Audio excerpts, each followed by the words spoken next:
All right.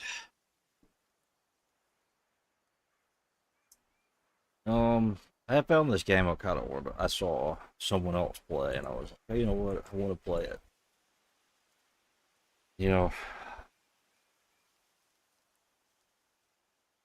this weekend was, every once in a while, um, have a whole weekend of myself. Yesterday I was fucking tired. Today I was tired too. Couldn't. Anyways,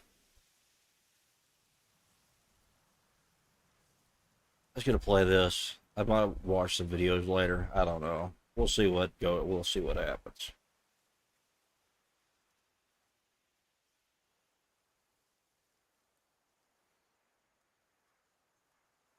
I got a whole lot of interview today. To be fair as well. So what the fuck is going on? What is this?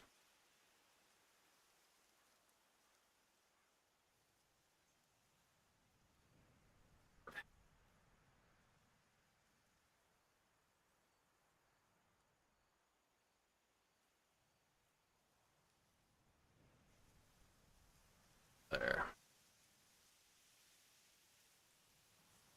Oh yeah, got a super. I don't have a super hell of a lot of energy today.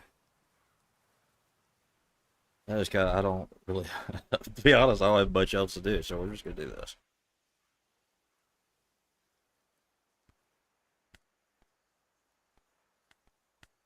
Hey, Emmett.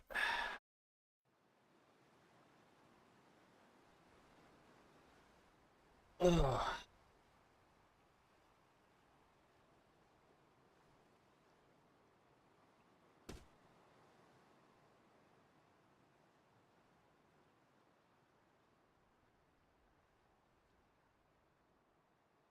man.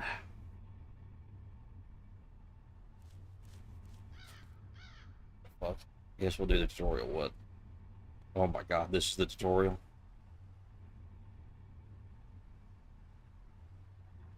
Hunt for resource scattered across the base. Gather what you can.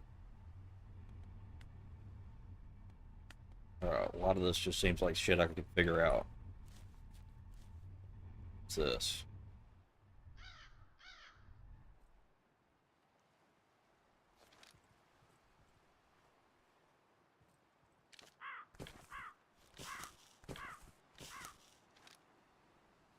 Okay.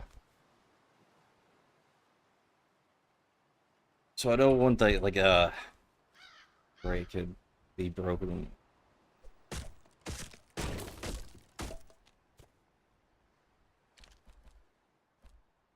Okay. Where would I even put these? I guess right here. Oh, I just ate them all. Whoops.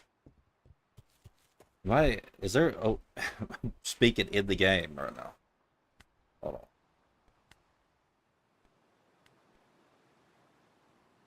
Turn that shit off.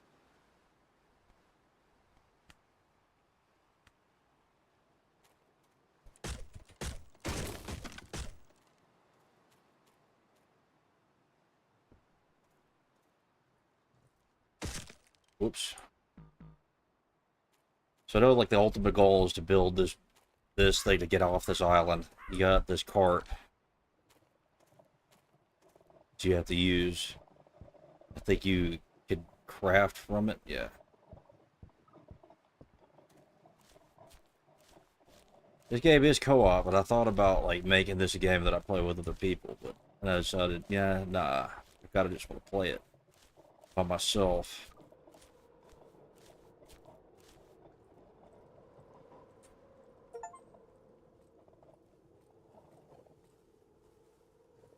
I could go with the cart.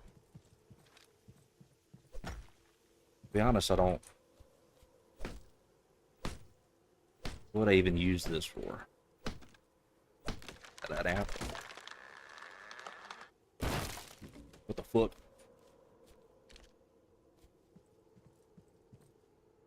Okay, how do I put this in here? Throw it. Throw it. There we go.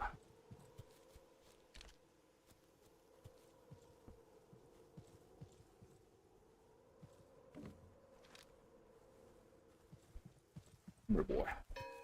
Get your ass over, son.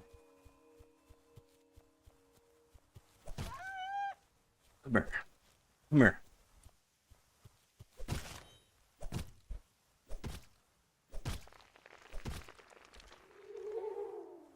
The fuck was that?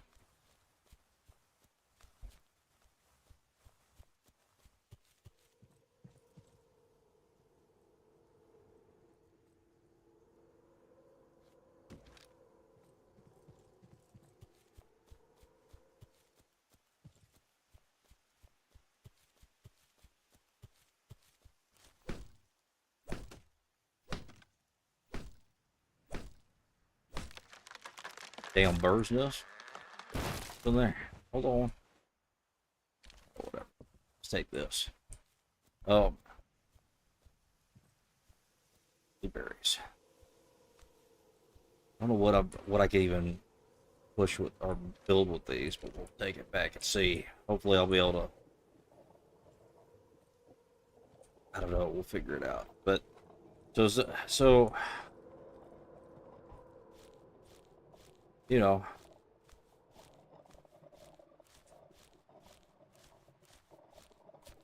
Kind of come to a bunch of realizations lately. Well, not realizations, but more like, you know, just reaffirming stuff.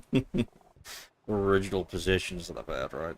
I don't think that I actually, like, really started to realize how little people actually know what they're talking about. What's this? What? Okay. Started to realize how little people actually understand about positions and stuff. It's kind of getting to the point where I don't.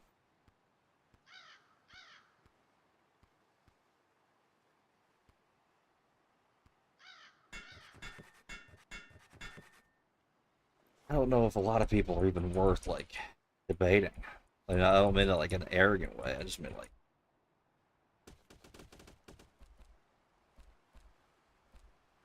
people don't know what the fuck they're talking about most of the time.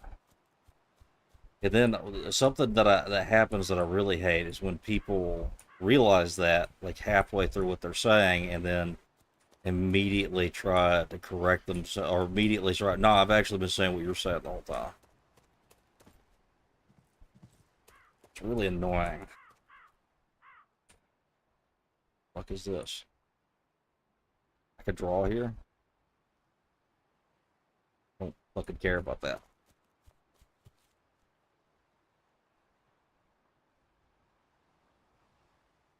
Hey, I just came back from Mass in the Greek Orthodox Church. That's not Eastern. Exactly.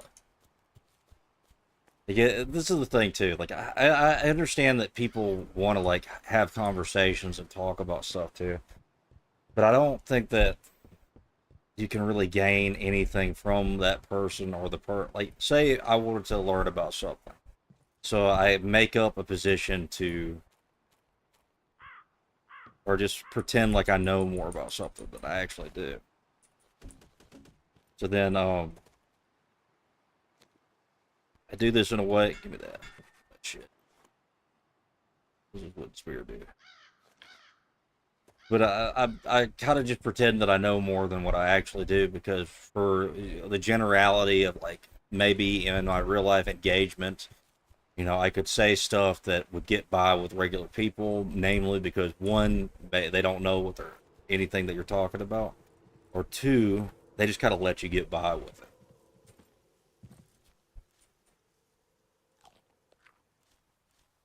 And it does seem as though like that's so prevalent in some spaces here that I don't think that there's actually. Fuck. Come here. Get your ass over, son. Oh shit.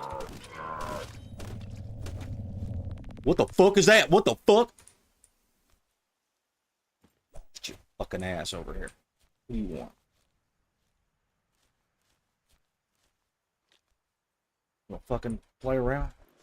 Fuck you. You better run, bitch.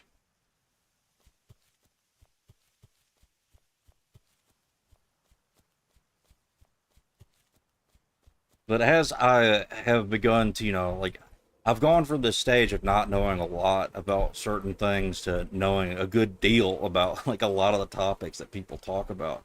And I've just begun to realize, like, I don't think anybody actually gives a shit about, like, actually trying to find truth for the most part. Like, I can kind of sense when somebody is trying to do that. And, I can't really sense when they're kind of not, I guess. So I was being good faith with some people. And I just don't think that that's any value in it. I think some people are just want to argue and they don't actually want to figure anything out. And I don't like that.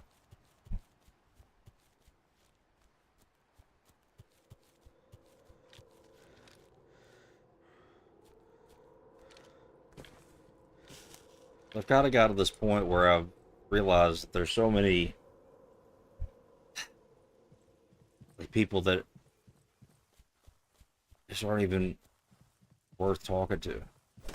It's kind of like what I've been joking around lately, saying, there was but the best way to engage with a moron is just to agree with everything that they say, because they're not actually like there to do anything but to be like affirm in the position they're in. So it's kind of like it's actually pointless to even like have a conversation with them. So it's like, okay, yeah, I agree with you. Let's move on. Or even better, I'm just not gonna talk to you at all. What was that fucking had that deer? I think I can collect its antlers and make a better spear. Did it revive? Yeah, it just came back to life. Okay. Come here, boy. Okay, well, you just jump through fucking spider webs. I see you, bitch. I hear you. Get the fuck out of here. What the fuck? Oh, god damn! Shit! I need my spear! Give me my fucking spear back! Wait till I get my hands on this motherfucker. Get your ass over here. Ah, fuck! Yeah, well, I got my ass kicked by a damn deer. Let's not talk about that. Well, it's nighttime anyways. I probably should sleep.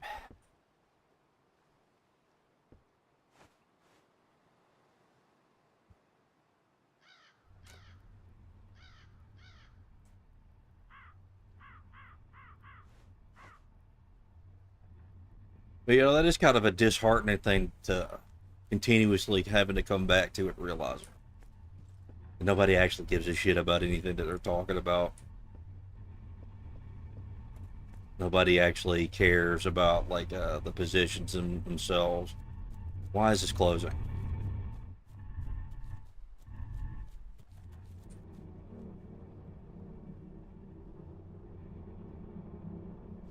Now it sounds like there's a fucking nest of bees in there.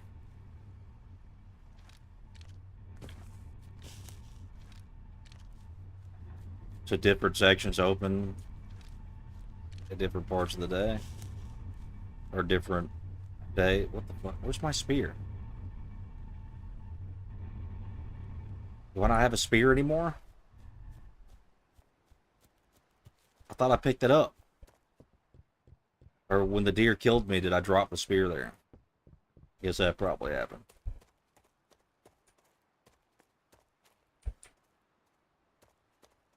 Let's see.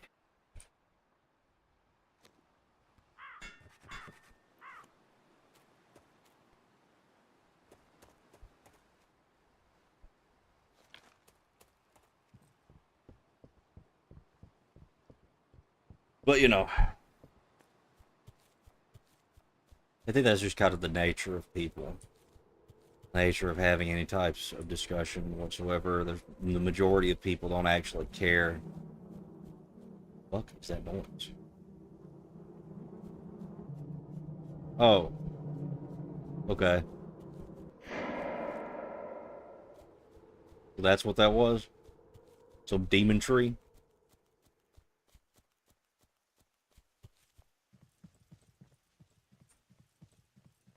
I need to find some... What the fuck?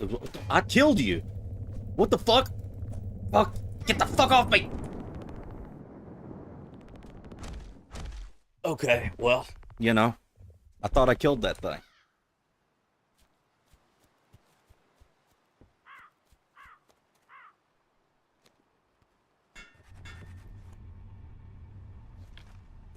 Oh, great, that's closing up. So it is like different times of the day, different sections open up. Okay. I think I could make it. I could make that. Is it a good idea to run in here? Probably not.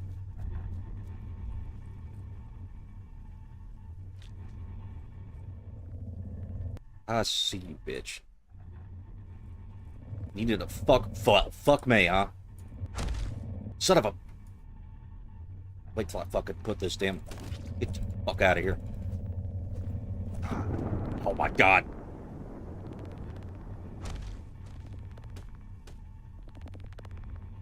Well, that's nice. I was making another spear, I guess. Just gonna have like a pile of fucking spears in here. But I do think ultimately, like, I don't know if, like, I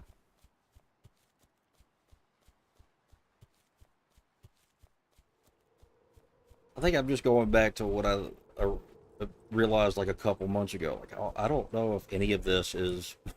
Well,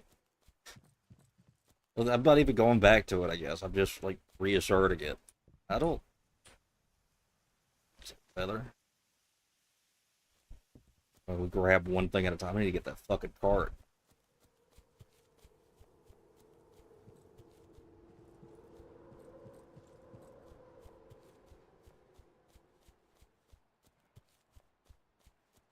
I just don't think there's very much value, at least for me, to talk to most of these people.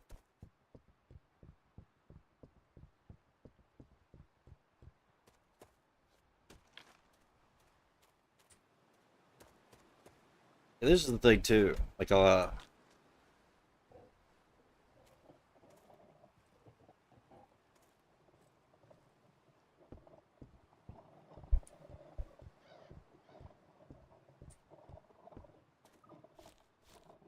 think it's all kind of like, it's all, like, kind of pointless. There's a handful of people that I think I could engage with over the course of time and be able to convince them of things, but I don't think, for the most part, like, I mean, this is what has always been, right? There's certain parts of the internet where people just want to talk shit and just say stuff. That's fine. You could do that, I guess, but it's ultimately, like, when do you just realize that?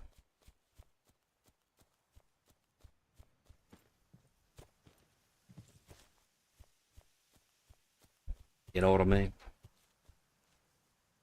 When does it become, like, inescapable that what you're doing is wasting time communicating with certain people?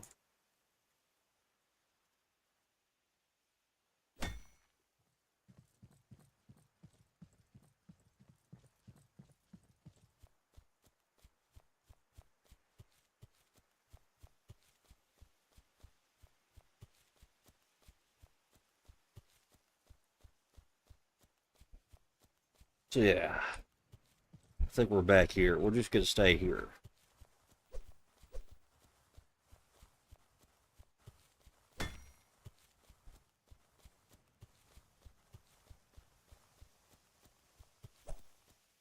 Come here, boy.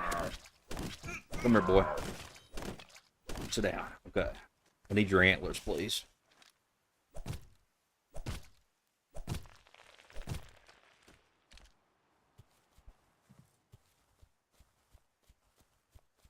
Wonder how I'm supposed to... I know you can make a knife. I just don't know how to do all this. Because I've watched someone play it. I just haven't They were already kind of halfway through the game, I think.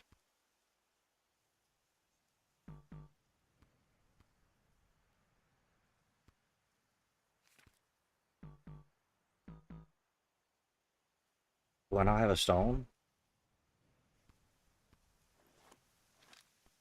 thought I did, or didn't know I had one. And then I got flung up into the game atmosphere.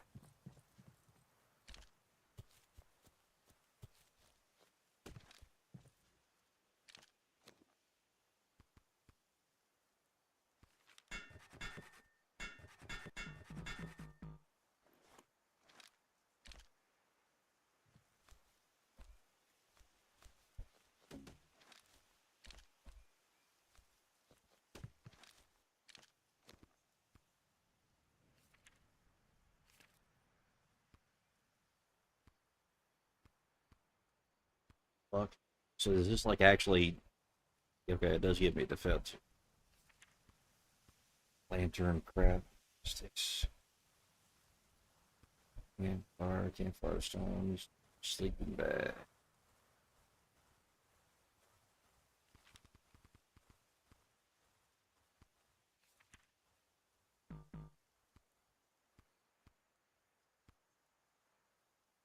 What is this? Scrap iron or scrap?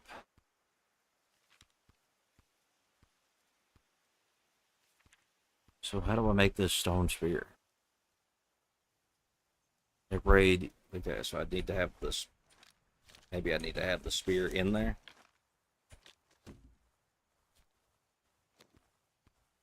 There we go.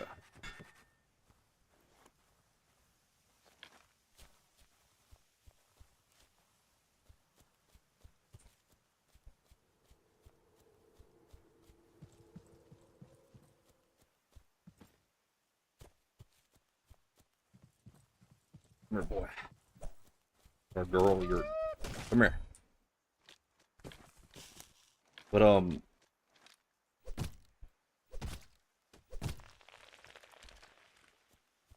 it's something I've also been thinking about lately because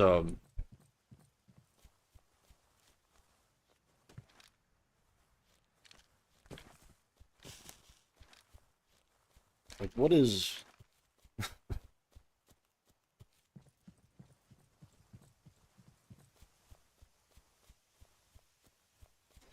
like the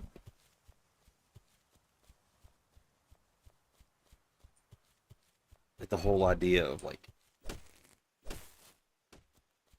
what did it drop? What did that drop? Anything else? What's that? False face.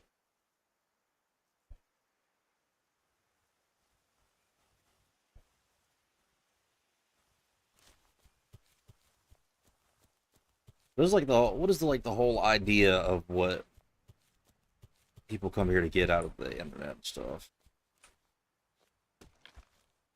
I'll be here because I like having something to listen to while I'm at work, or I have nothing to do because I've gotten all my stuff that I need to do in real life done.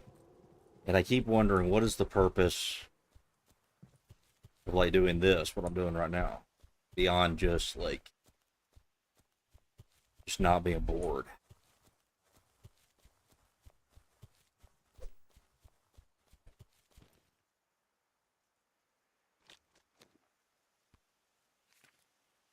And then I use the reasons why I stick around on the internet.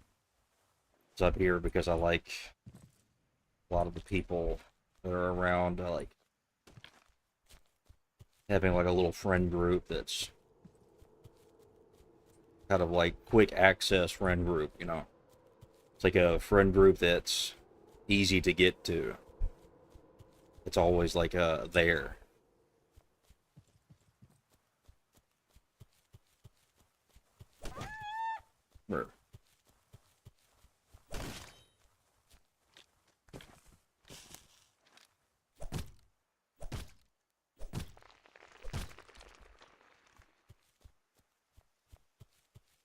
But then, it's also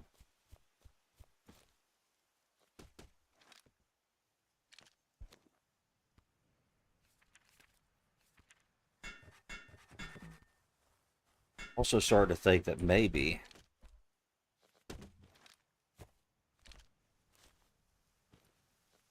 oh my lord, give me that fucking rope.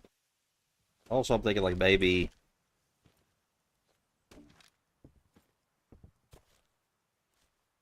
I'm prioritizing things. What's that fucking noise?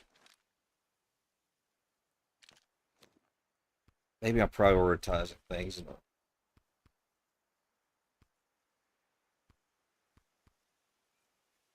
in a bad way, you know. What do I need? This is cloth, rope. I need the actual hide.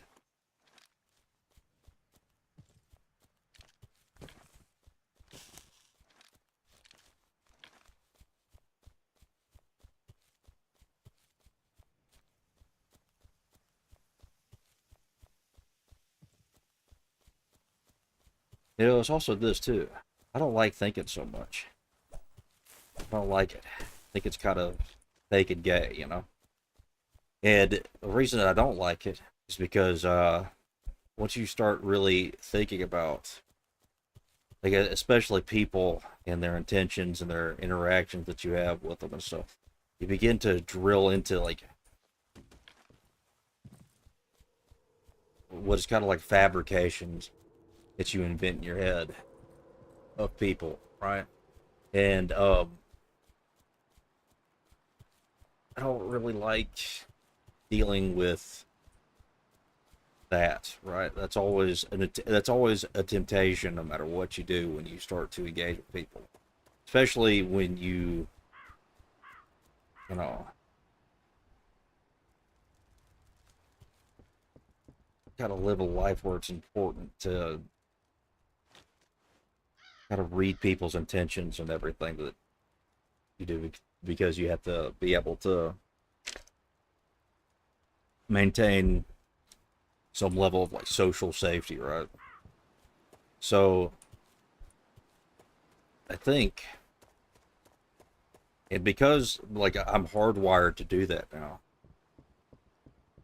I judge people very quickly, and they get to the point where, you know, they're in this category, they're in this box that's just like, don't take them serious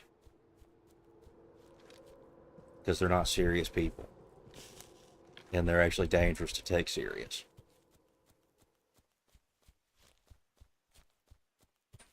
Or in general, I think a lot of people are just dangerous to interact with just on a base level. Because what do? There's only really two or three ways that engaging with some people, there's only like a handful of ways of things you get out of engaging with people, right? You get either a negative like interaction that makes you quick to judge, which could be good. Like it could be a good way of like testing your fortitude of not being able of judging people, and you shouldn't do that. So it could be a good way of practicing like doing that, no matter what the case is. But yeah, I think that's a. I don't think that's for me. You know, I don't think that's for me. What the fuck? Hold on, come here, boy. I just want your antlers.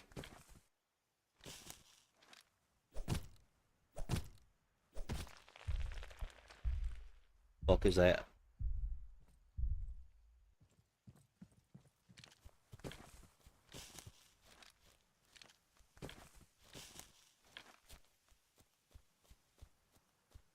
But I was thinking about it. What are the handfuls of what are the actual negatives and the positive interactions that I have on the internet? I have, for the most part, if I'm sitting here on my channel and I'm just sitting here talking and thinking and interacting with the people that I've grown close to over the course of my time being here, I get something out of that to an extent.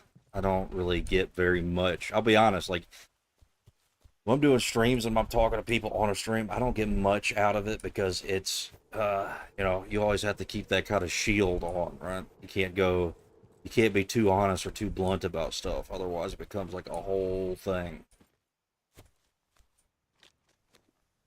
And then there's,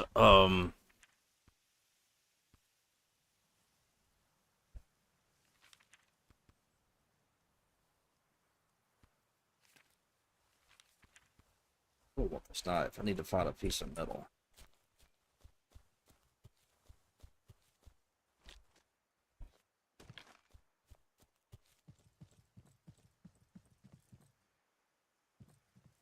So there's that I don't like it. I don't like doing like panels. Right? I kind of am okay with doing this to a certain extent.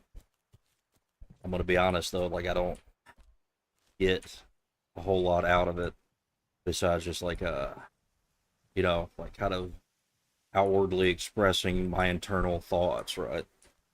Which helps, like I guess, cement them.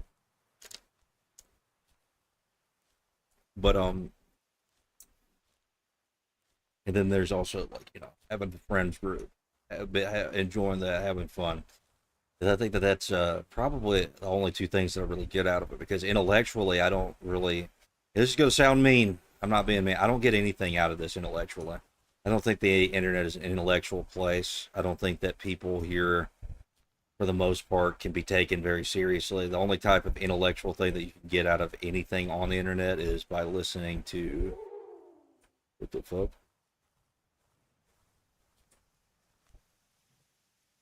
Is by listening to other people who know more than you, or both two people who know more than you debating a subject, and that's the only way that you could really get anything intellectually out of it. Otherwise, what else am I? What else would be the thing that I'm doing? Well, over the past 3 years, I've gained the ability to debate, but like I don't know, like the whole tool set of debate, right, is kind of silly. You could use debate tactics and just make silly shit, just do silly shit. It's fun,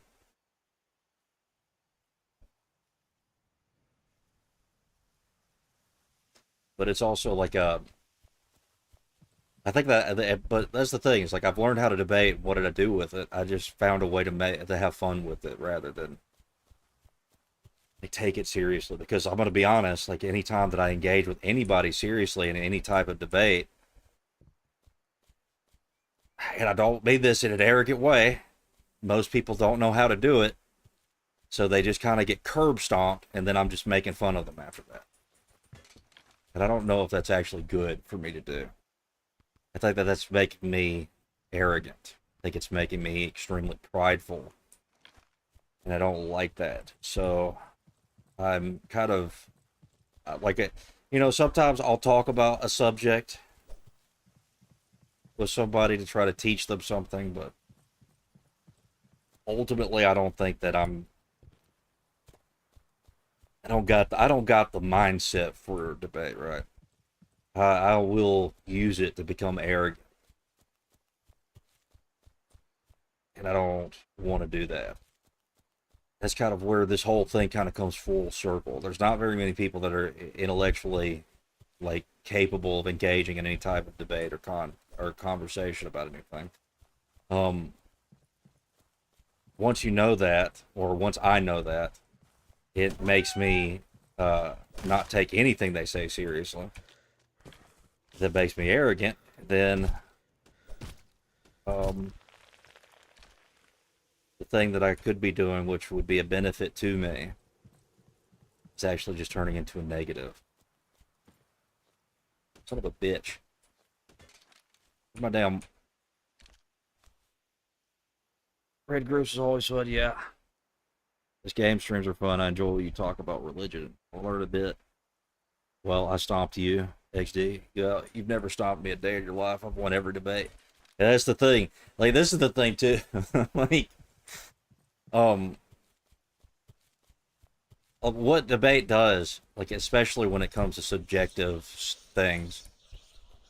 Look, when it comes to subjective matters, right? Debate ultimately comes pointless, and you can just say a bunch of stuff and scatter things around to the point where like it doesn't matter if either one of you make a point. Like it's already kind of you just have to kind of agree eventually that it's a pointless thing to talk about. Come here, boy.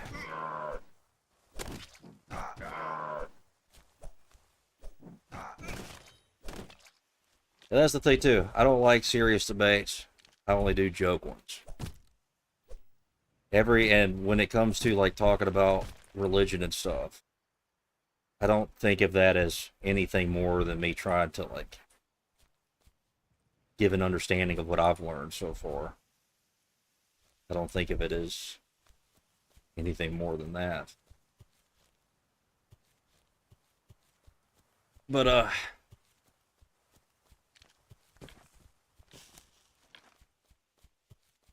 do think all this shit's kind of dangerous.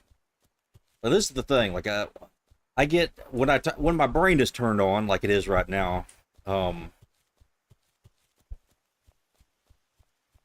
begin to kind of try to find ways of lessening that. Like not even meaning to. Like it's instinctual. So I get tempted to drink. And I drank a good bit. I didn't drink like a shitload yesterday. I drank enough to where I'm a little hungover right now. And I don't, remember everything that I said or did yesterday. What is this? That would have been nice to know about.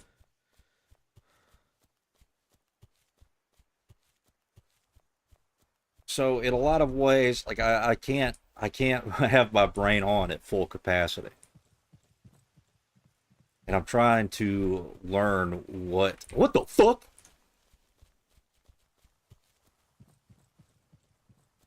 Where the hell are you going? Get your ass over here, Bill, boy. So I'm kind of trying to learn that balance. Because I do think I actually went too far with turning too much of my brain off. And it made me sound just bitter, sarcastic, and angry. So I don't want to do that.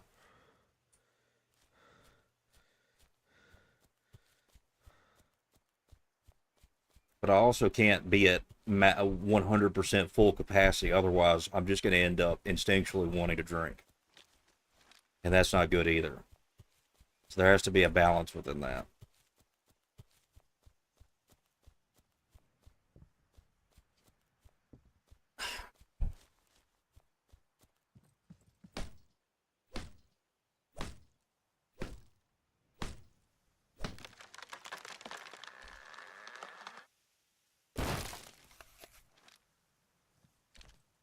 I don't know why I even cut this thing down.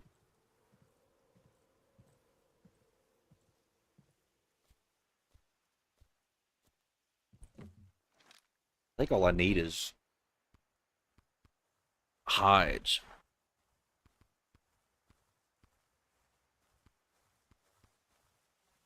Sticks and hides. Material to make sticks.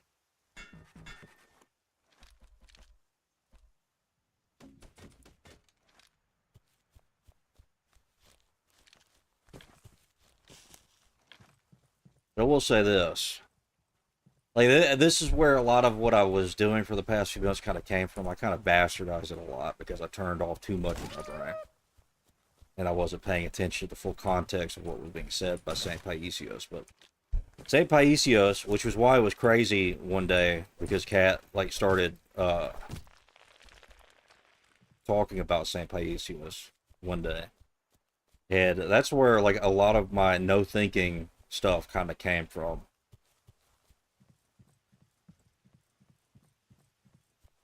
Like, I didn't, like, do it in a good way, though.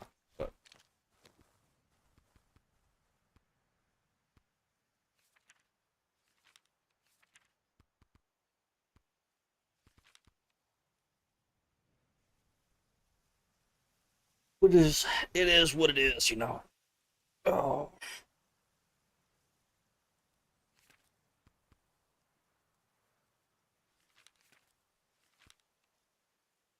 What am I even trying to make? I need to make this knife. What do I need? I got the scrap metal, I thought. Missing leather. How do I get leather? Is there something at the house that I could make leather with?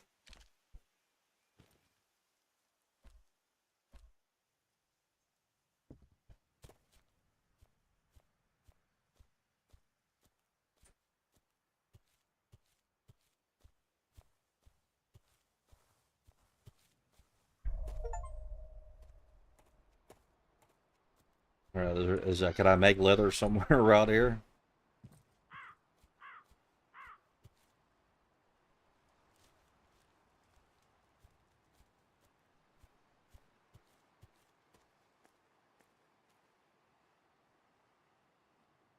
$16 logs, 9 ropes.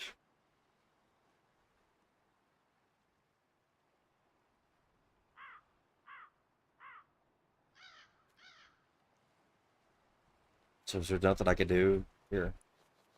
I'll drop that. It's nighttime.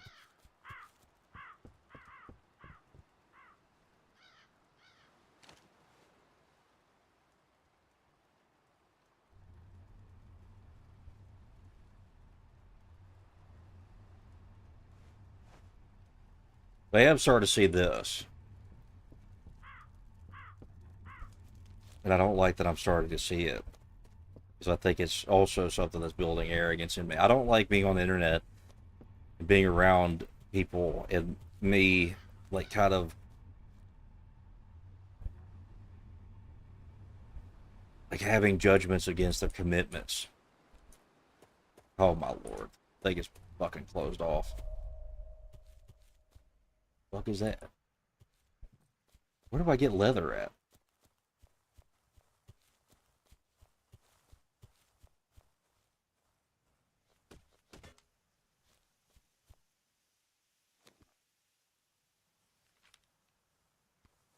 Or will crafted with sticks, rope, deer hide could be used on the cart. Used for what? Oh, it's like a replacement. Can the wheels break off? Boinker 2000. I don't like that.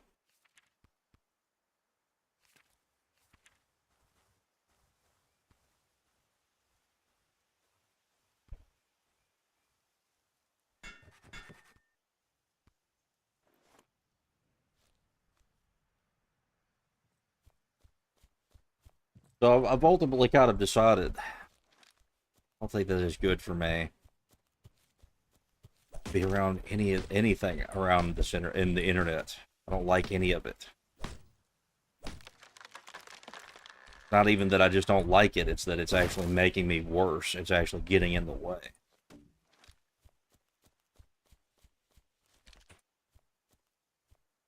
Because, you know, today I should have been at church, but what did I do? I drank and I fucking played around on a fucking video game. With some people just calling people degenerates.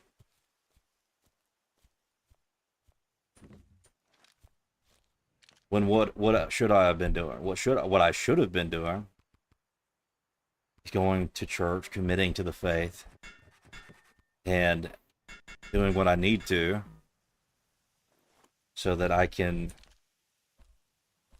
guide my daughter and anyone else that I care about into the faith better. Because, you know, I haven't talked to my priest, but I have asked the questions of a priest before, or this question of a priest before, where I was kind of saying, so if I want to, what if I don't want to be in apologetics? What if I just want to kind of evangelize people? What if I just want to bring them into as many people as I can into the fold as possible? Do I need to have the same kind of ability to commit to? Do I need the same thing to do that as I would the apologetics? And the answer was no. You don't need that. You don't need that to try to convert people. Everyone within the church is called to do that to a certain extent.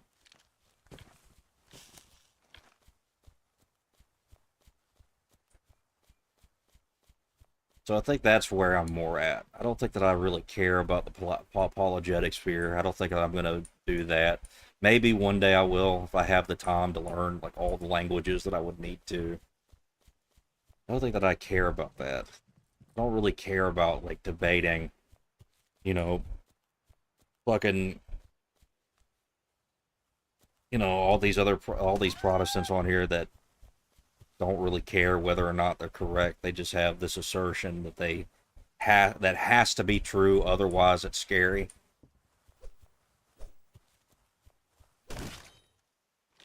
And I don't think there's much you could do for them except continuously tell them that they're in error and try to bring them to the fold, but there's ultimately nothing you could do. Like, let's take like someone like Gavin Orton, right? We can watch that real quick because we'll watch that for a second. Does this actually pause the game? Save. In case it doesn't, I end up getting mauled here. But let's take this.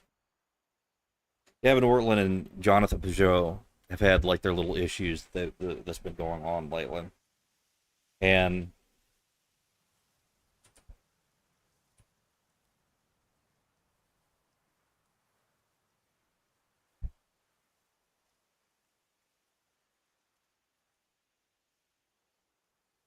let's see.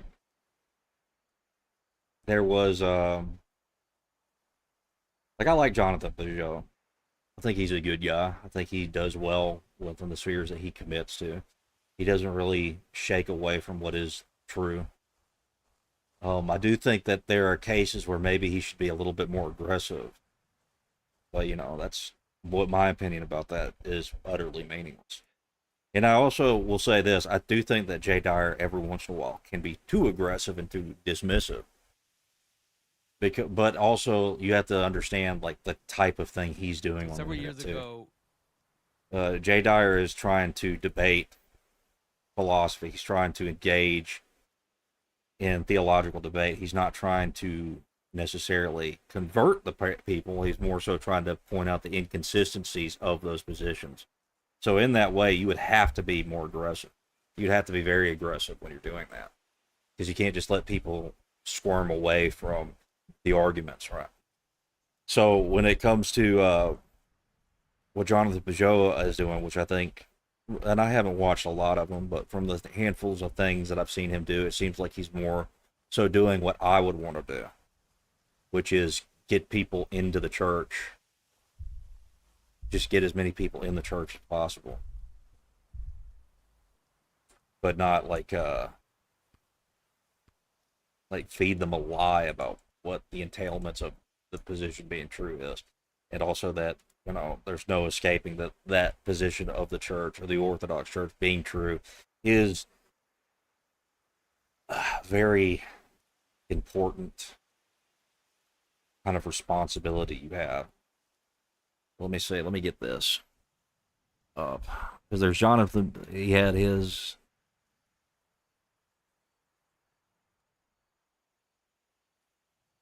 So this is the video that Gavin Ortland replied to within like an hour or two. So it's we'll go through this video first because I even have it up. Oh, we'll watch this as I'm roaming around. this was when I was quite a young man. I promised myself that I would never do Christian apologetics. This was due to the fact that I kind of grew up in a world where explicit evangelization and apologetics was such a strong part of the people around me and the thinking around me, that I kind of promised myself that I would always use a beauty first approach to Christianity and try to show the beauty of the life in Christ and the beauty of the church. And see, that's something that I like when I listened to this the first time. I was like, I'm 100% like that's what I think. I want people to see what is so beautiful about the church. Hey, Kat. I hope you're doing all right.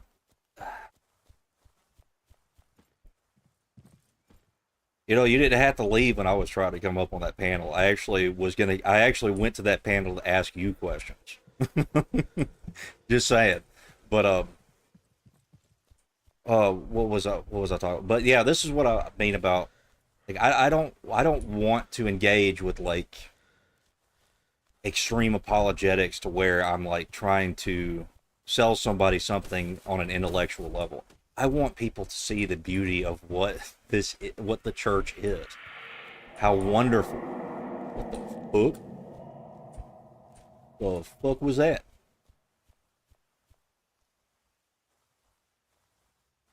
What were you gonna ask me? Oh, I've completely forgot at this point. But What was I talking about? I've already lost track. Oh boy. But anyways, what I was saying is Jonathan Peugeot, when I heard him say that he a beauty first kind of method of like kind of I guess in a way revealing the church to people, assisting in the revealing of that church to people. That's something that I've always had. Like for the past 2 years, whenever I've talked to people about it, like I want them to see the beauty of it. And when they don't, it makes me angry. And then it makes me really aggressive and me trying to get them like, look at it. It's pretty, you stupid bitch. Look at it. It's fucking beautiful. You know, that's kind of that's the way that I've kind of that's how I degrade and I kind of see a Jonathan Peugeot as like a role model, I guess, a type of way where I kind of wish I could be more like that, more consistent, more like pushing it, Church and the beauty. pushing it in the beauty of the church. What did you, Emmett? Emmett, you've done a lot. We don't even need to talk about it. We don't need to have a whole nother stream. We could have a whole nother drama stream right now.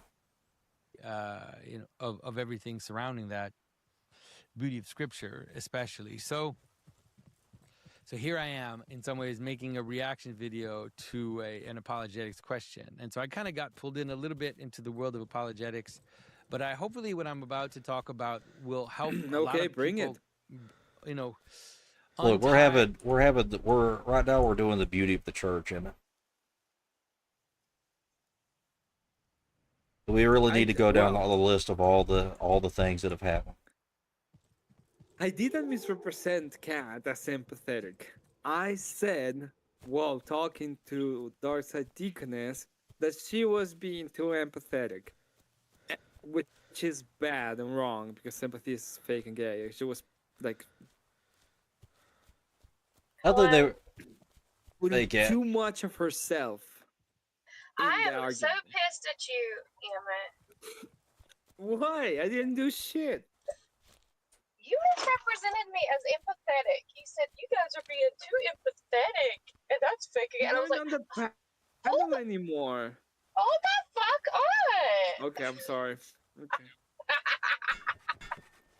I'm not actually mad. I just wanted to bitch at you a little bit, but I gotta go. I'm feeding my sheep. No, you can. No. It's fine. Bye-bye. see it. Goodbye. Yeah, Emmett, I can't believe you did that. I was astonished. I didn't. I was astonished. I was like, wow. I'm still astonished. But I'm still astonished as I did that. I understand now. It's you know how Andrew says you shouldn't have done what you did. I did it, and I shouldn't have done it. you shouldn't have done it. This is the feminist stream. Cat's always right. That's the model in which the matriarchy functions here. So even it doesn't even matter. You can't even be correct. I don't believe that because I did a feminist stream yesterday, and you were very angry at it. No, you did a Coomer stream. You did a Gooner stream. It wasn't a Coomer stream. It was a feminist stream. It was a Gooner stream. It was a feminist stream. It was a great stream. Girls get it done, and girls got it done. Yeah, and what you got done on there was like skin tight clothes. That's what you got done.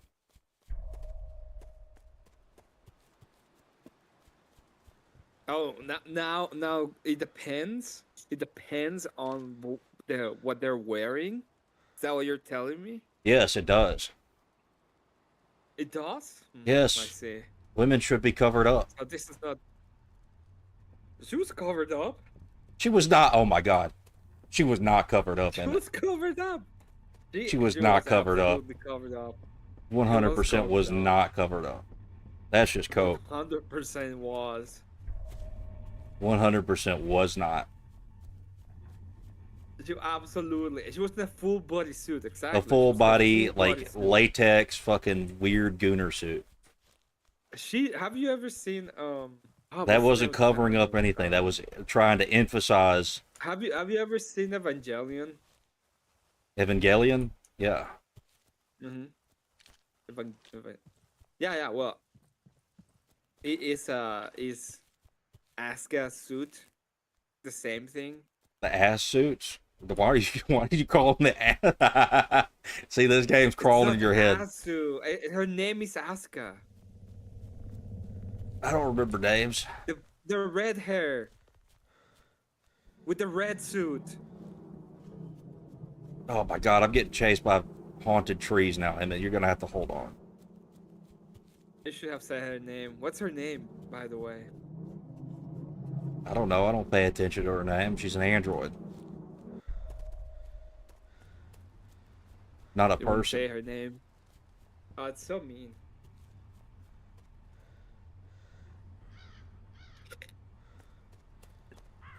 Well, yeah, but what that woman was wearing was the equivalent of like an equivalent of like underwear. She just was wearing underwear. No, she wasn't. Yes, she was.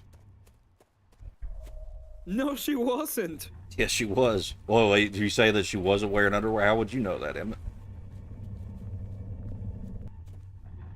She wasn't wearing the equivalent of underwear. That's what I said.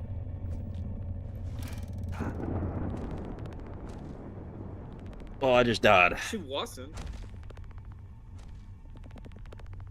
Because you were wrong. You should repent. I'm not going to repent for pointing out the goonerism in that game.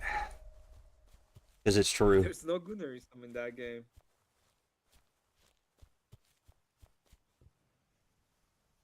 Right now, I've lost my It spear. was none.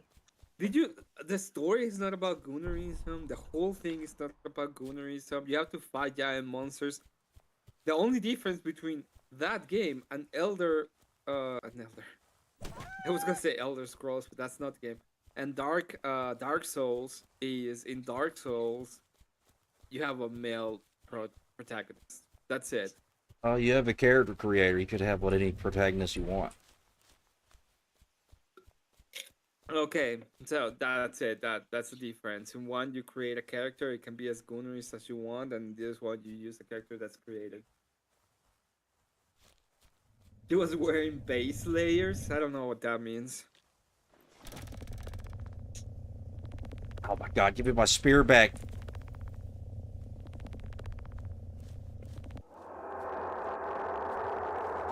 Well, it's just, I it's wear just, that under my scrubs. oh my god, this It was a fucking full body suit. full body It was a underwear. good suit. It was a good body It suit. wasn't Okay. a full body underwear. Okay. It was a full body suit. Uh-huh.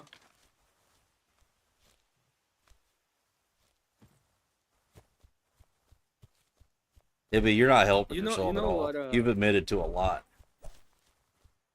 Well, I haven't admitted to anything, by the way. You said it was a good suit. It means you liked it.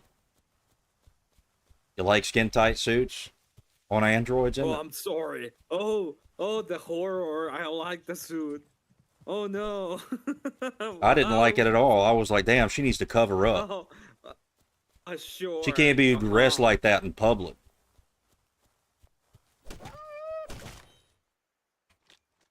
I'm not even gonna go there. Because it's true. You shouldn't have been. She shouldn't be what? You shouldn't have been dressed like that. You should have put some clothes Why on. not? Why not? Because it's degenerate. She had clothes on. Barely. Hell nah. She had clothes on. She had degenerate clothes on. There was no degeneracy. You know, this is the thing. I could pull up screenshots, but it's so degenerate. So You like can try to pull up it's screenshots borderline if you it's want. borderline TOS shit. I don't even want that on my screen. Plus, I was about to it start isn't. talking about There's the no- beauty of the church.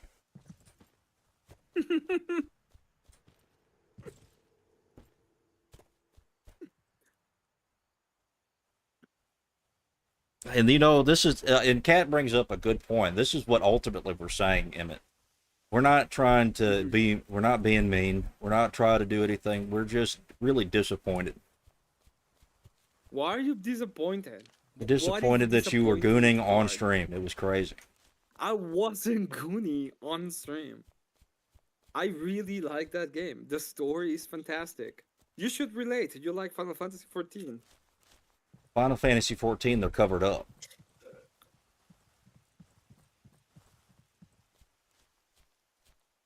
I thought Um, Emmett was a I would non-gooner. go and take a screenshots out of it, but I don't, you know, I don't wanna strike your channel. Yeah, especially with the topic that I was about to try to talk about. I feel like I'd get struck by lightning if I had anything like that on here.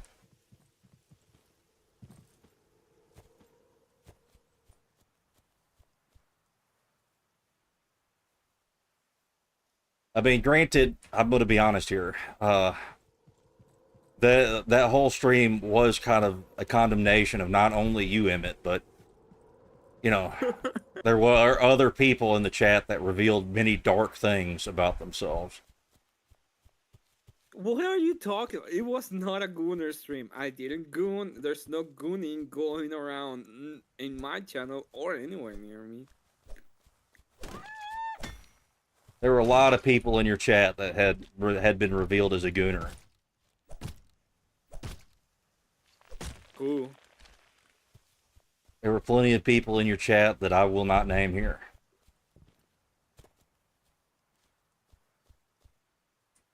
Who? I'm not going to say names, okay? And this is a feminist stream, and we don't name names here, okay? We accuse men. I see.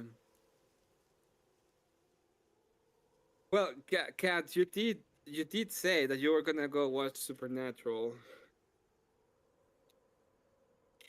Hell, why not With goon specific it myself if intentions. everyone's okay with it?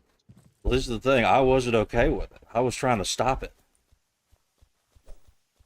I was trying to stop Emmett from gooning. 14. What is his name? Dean Whitman? Dave Whitman, yeah. Oh, Dave Whitman. That's true. And you know, I will say this: Kat does have you there. If you're gonna goon, at least goon for a human. The character is it's pretty much a human being. Pretty much, huh? Means there's some caveats there.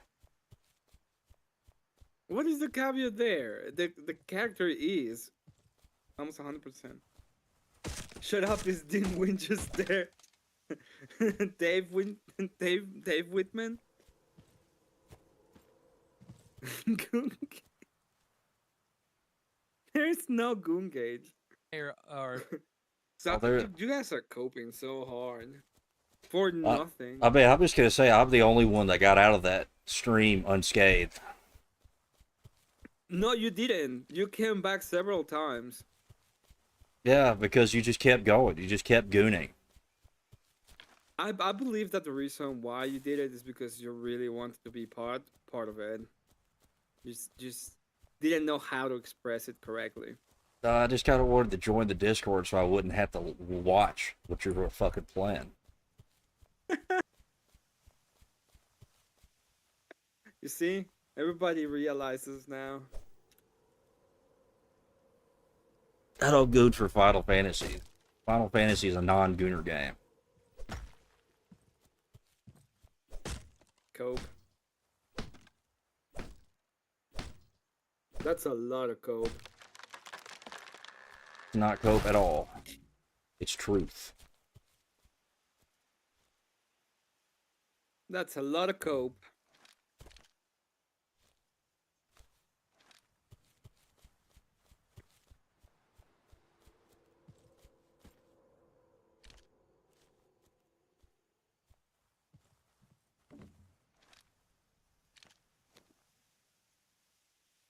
I play non-goon games like Cuphead. Well, this is the thing, right? I've seen many of your streams, Cat. There was one game that you played where there was this lesbian couple, and you were like trying as hard as possible to get them to kiss. I remember this.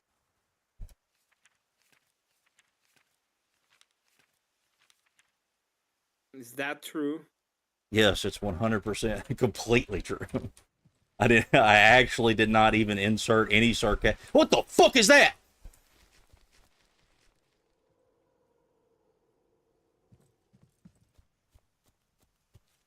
Oh, great, there's spiders now.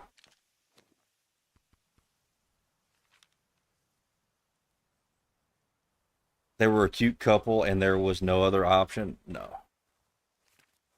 There were other options.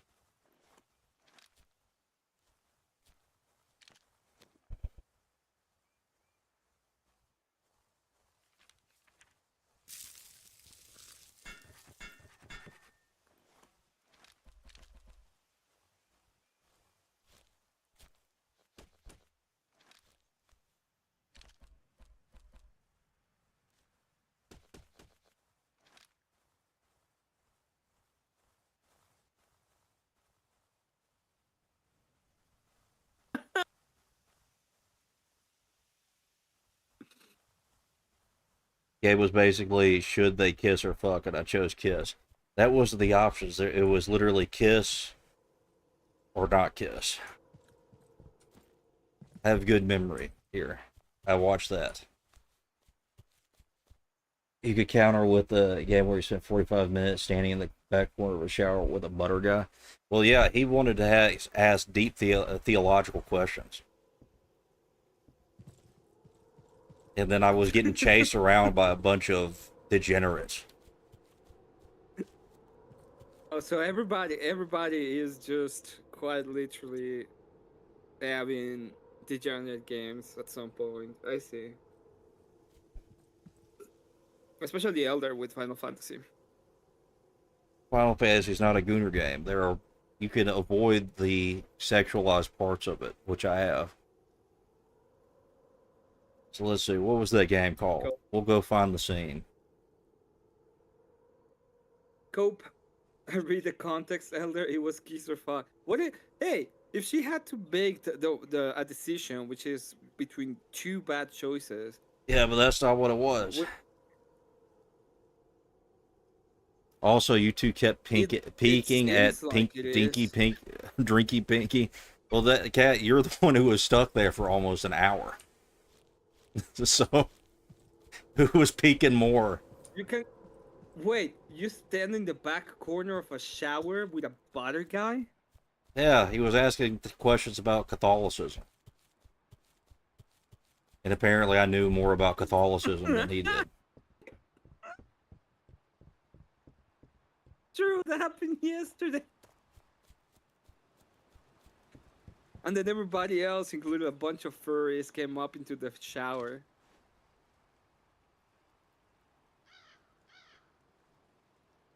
Because you told me I was doing it wrong and I was doing it right the whole time. Well, I was letting you play the game. I never said anything. You This is a lot of code. This is turning into everybody going into Gooner Cove. Well, you are coping. I've never coped a day in my life. You are coping.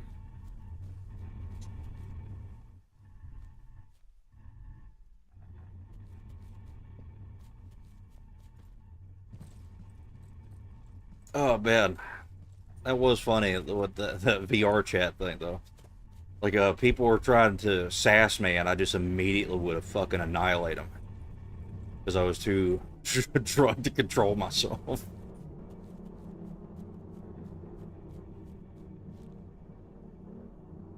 No, you said don't look at them. Well, that's the thing. Yeah, don't look at them. Why were you looking? Oh, what the fuck?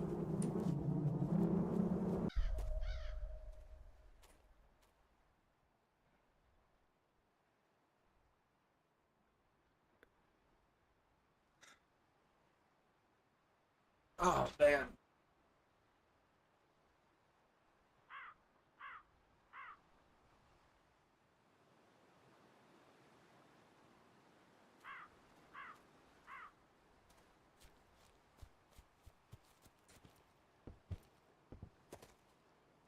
To be fair, like that whole part section of the game was pretty like it just worked out for me pretty quickly.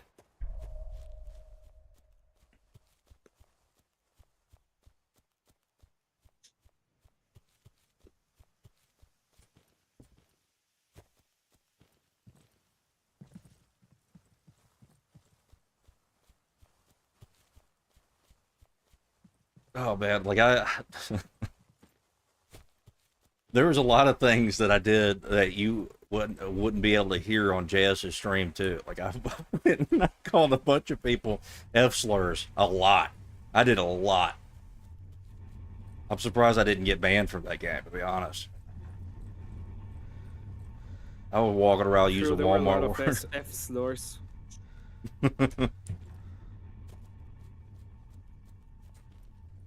No one's gonna lie about that one.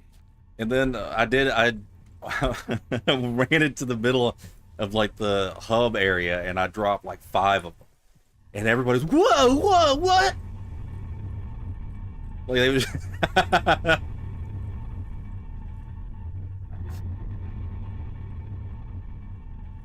It's okay, I know I'm the most wholesome of our group.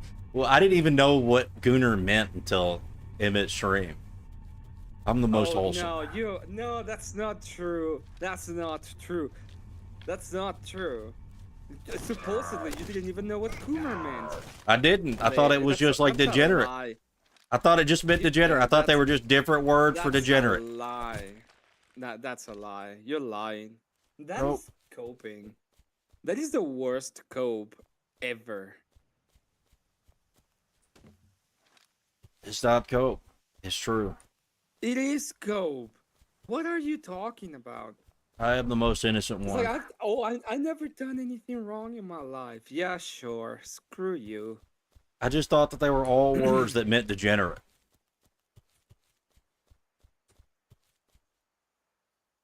Yeah, I Yeah. know what they mean still. Sure. Now that is cope. Yeah, sure. Yeah, I'm getting so annoyed.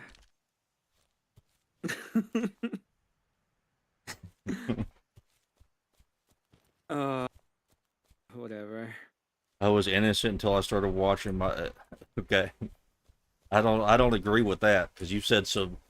Like there is the Furburger incident where you said a lot of wild shit there, but I was like, wow, that's a little bit too far, you know.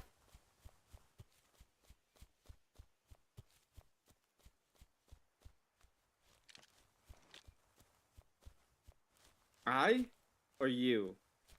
3.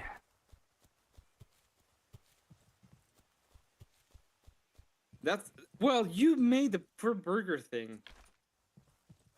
Yeah, but it's not that bad. That's not even that degenerate of a word. Oh my god. What are you talking? What is wrong with you? You just called the breed degen.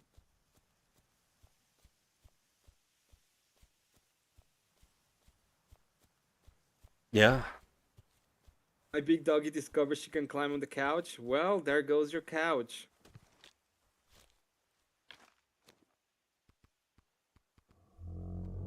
She probably likes the couch better. What is that fucking noise? Should I go get milk? So I can drink coffee. Oh, So I coffee's can disgusting. work. I'm gonna ask Kat. She knows. Just nearly the length of the couch, yeah. Kat, should I go get milk so I can drink coffee so I can work? So I can happily work for a little while.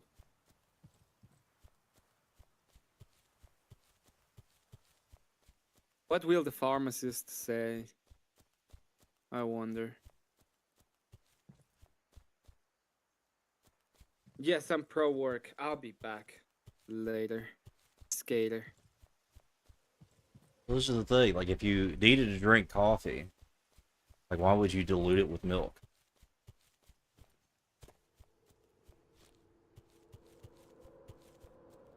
That's the real question.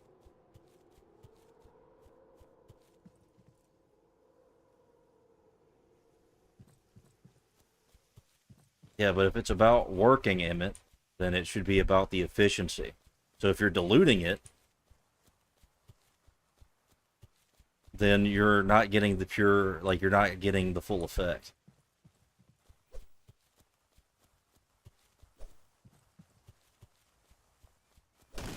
Oh shit.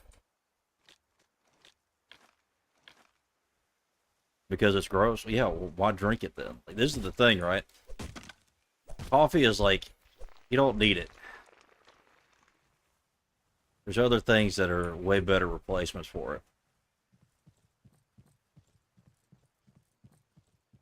Diluted coffee is more effective than no coffee. No, that's not true. There's other things that you could drink. You could drink an energy drink. Those, you could drink a, what's it called? There's also like these little or not coffee chocolates. I don't eat coffee flavored anything, but there's also like I have these little chocolate bars that I can eat. They give me the equivalent of a cup of coffee every time.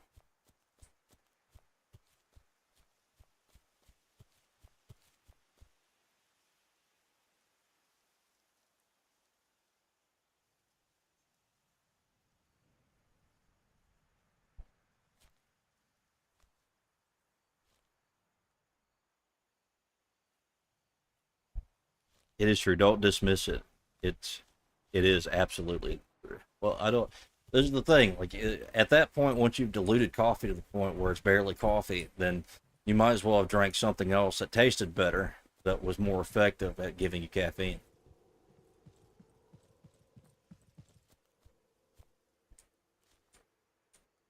So I don't think it is true. All right, but I guess we could go back to this Jonathan Peugeot thing.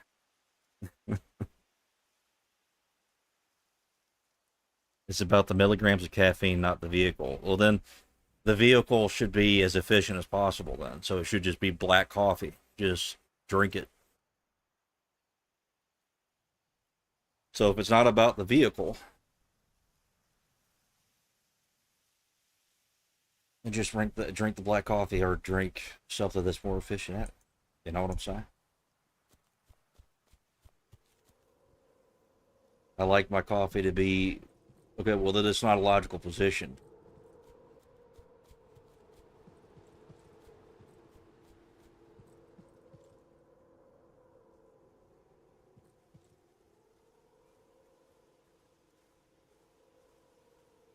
Not if you can't stomach the taste of coffee. That's what I'm saying. Why drink coffee at that point? I don't like coffee. I literally never drink coffee. But I also don't drink diluted coffee to make it taste better. What I do is I'll grab like an energy drink. I'll grab a Monster, a zero sugar Monster, or I'll eat one of these little chocolate bars.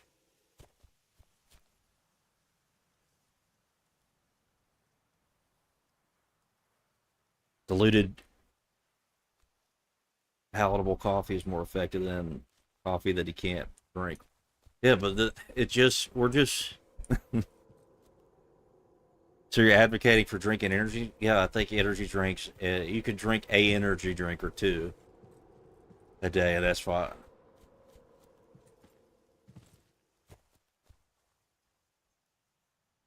Monsters give me a 2 minute high and then make me sleepy. Well, then eat the chocolate bar. Like this is the thing too. Is like some energy drinks. I forgot what the thing is called. It's like not even actually caffeine. It's something else in it that does that.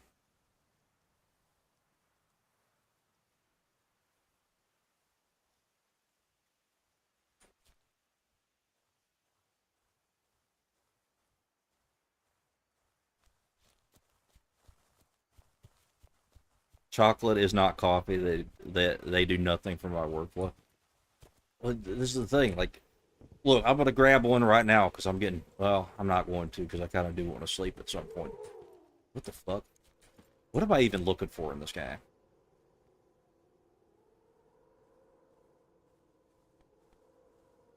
I need to build. I need leather. How do I get leather?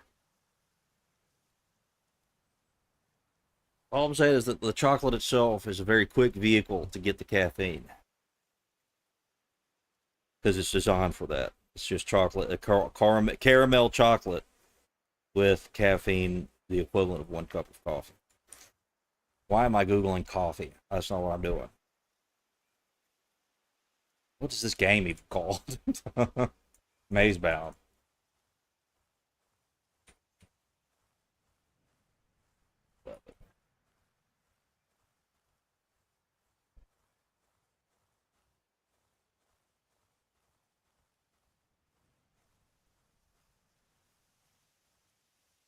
So I already have leather.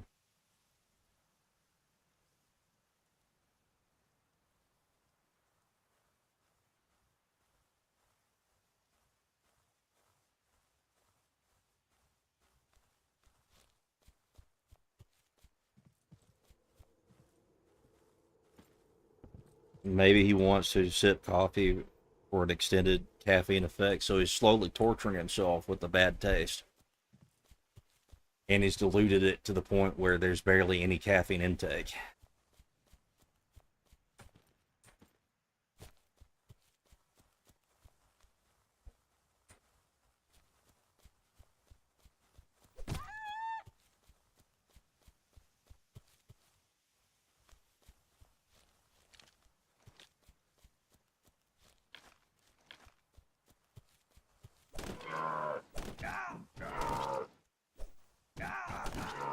Good lord, why are you so strong? What the fuck?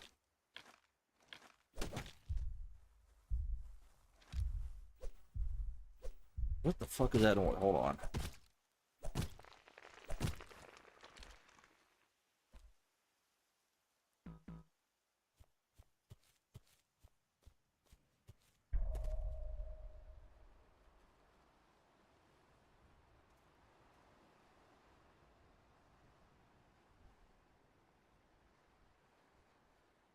Dose optimization? No, that's not how I work. If I'm gonna, I don't dose optimize. I dose max. that's kind of a problem I've got. Okay, it doesn't make any sense to. Doesn't make any logical sense to me to just do minimums.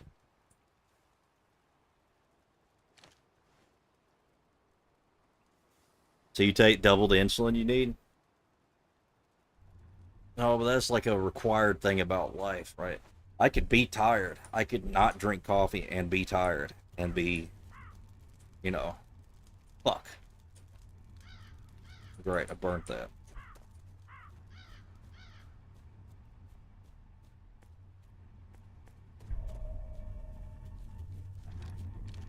Yeah, I could not drink coffee and be tired. I'm fine.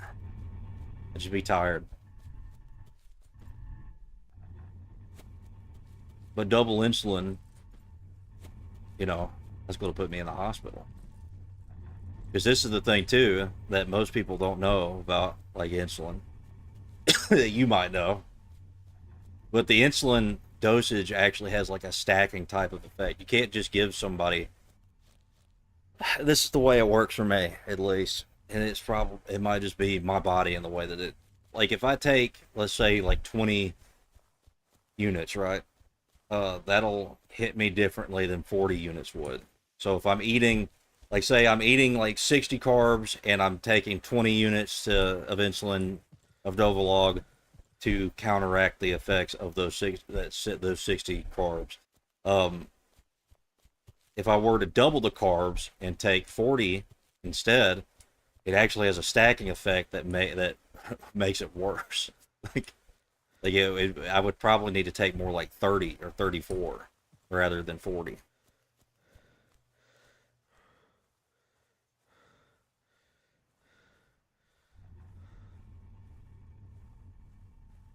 This is the logic of dose optimization. It's a problem.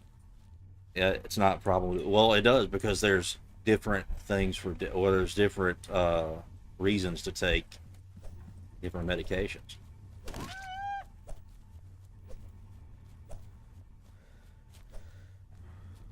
So while the broader logic in itself may be to not to dose optimize. There would be individual particulars where that wouldn't necessarily be the case.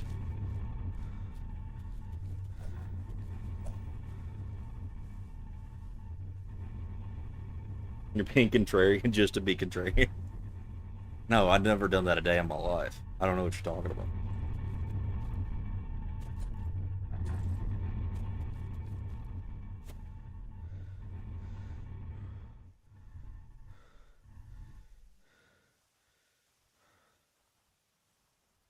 So you think I of all people would know? Yeah, you would know it better than me. Which is why, maybe this isn't a real thing that I'm actually talking about or taking seriously. It's just a joke position.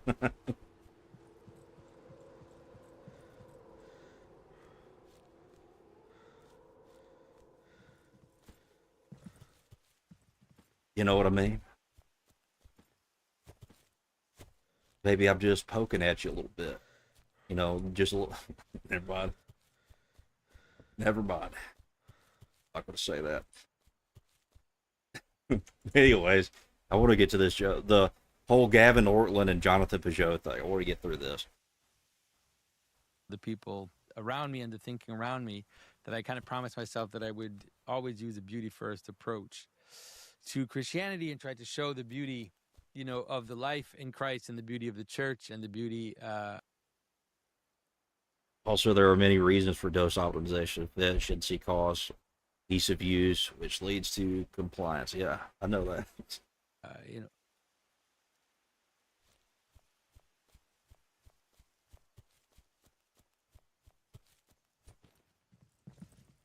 So okay. So we're just gonna do this. We'll just concede everything to Kat. Kat's right because she actually is right, and I was just joking around. Okay.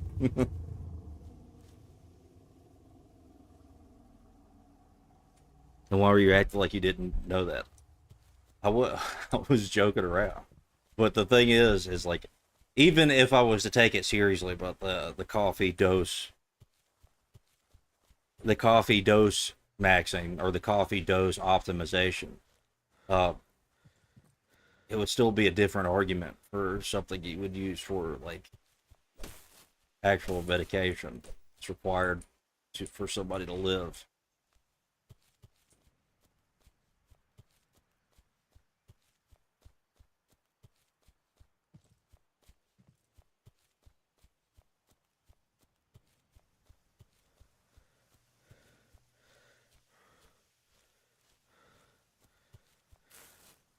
And even within that, there's one big hole in that argument, which would be quality of life in the dosage. Or there'd be quality of life. That would be more like coffee would be more of a quality of life medication, right?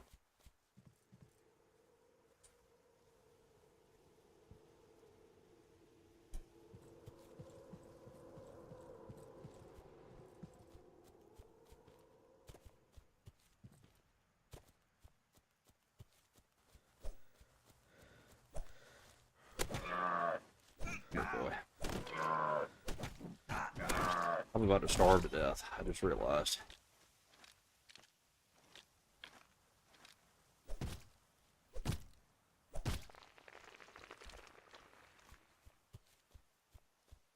Caffeine is a life-saving medication.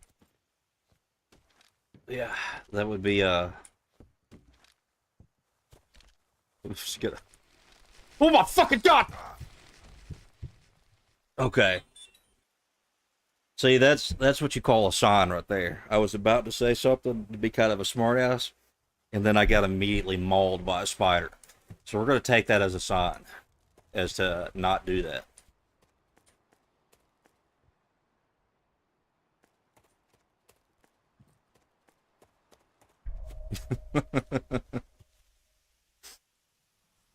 Anyways, I want to get to this Jonathan Peugeot thing. of everything surrounding that beauty. So several years ago, this was when I was quite a young man, I promised myself that I would never. Let's get into my field of somewhat novice expertise. Christian apologetics. this was due to the fact that I kind of grew up in a world where explicit evangelization and apologetics was such a strong part of, the people around me and the thinking around me, that I kind of promised myself that I would always use a beauty first approach to Christianity and try to show the beauty, of the life in Christ and the beauty of the church and the beauty, of everything surrounding that, beauty of Scripture, especially. So here I am, in Why is some the ways, game? making a reaction video to an apologetics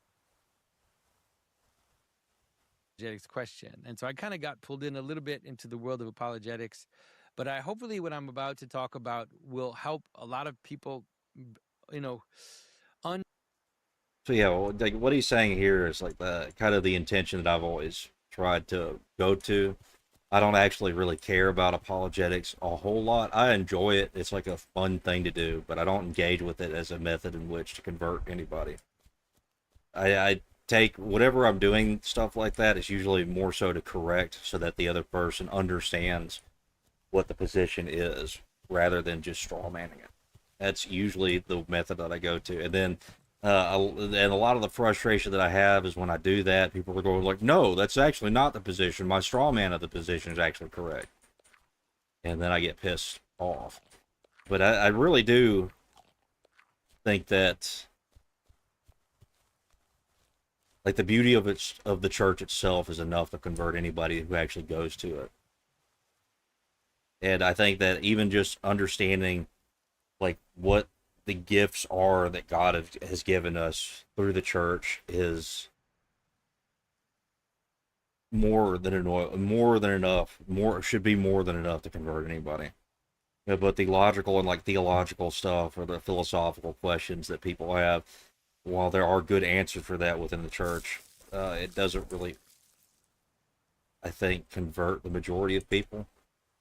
I think the majority of the people that convert to Orthodoxy are converted by the beauty of it, and the holistic consistency of it is like a secondary thing. tie or break down in their mind some of the problems that they have when, especially with people that are non-Orthodox, that look at some of the pronouncements or some of the ways Orthodox view the world and are confused because it seems to them like there's contradictions. It seems to them like here we say one thing, here we say another. What are you saying? That doesn't make sense. Also, I was typically will keep my mouth shut on most topics, but it triggers me when someone won't listen to me. Well, I do listen to you. I know you're right. I was just joking around. You are right about that. You would know more about things like that because it's a requirement of your job. So you have to deal with that stuff every day consistently. I was just joking around. I'm not trying to dismiss you or say that you're wrong about it. Like I was joking around within it. But truly, it's usually because there are certain presuppositions that are brought to the table, and it's really those presuppositions that cause the confusion. So hopefully we can break those down, and I want to do it mostly in terms of the notion of salvation and the idea of the church. What is the church? Where's the church? Especially, this is something that has kind of come up in different guises in certain debates online, and I tried to kind of help people understand this through X post, and there were some reactions. Gavin Ortlund made a reaction video to it, and again I saw in the reaction video the same kind of confusion. And at this point, I'm not even sure. I'll be honest with you. There's a little more than confusion going on. There seems to be we'll see. There's the sense I get is that there is a misrepresentation that is happening, and that misrepresentation serves certain purposes. Because especially in the case of Gavin. So this is the thing, right? Gavin Ortlund is somebody who strawmans the position of the church. He doesn't do it as terribly, like as blatantly as terribly as like somebody like NeedGod.net, right? NeedGod.net literally just lies and makes shit up to contort reality to his position.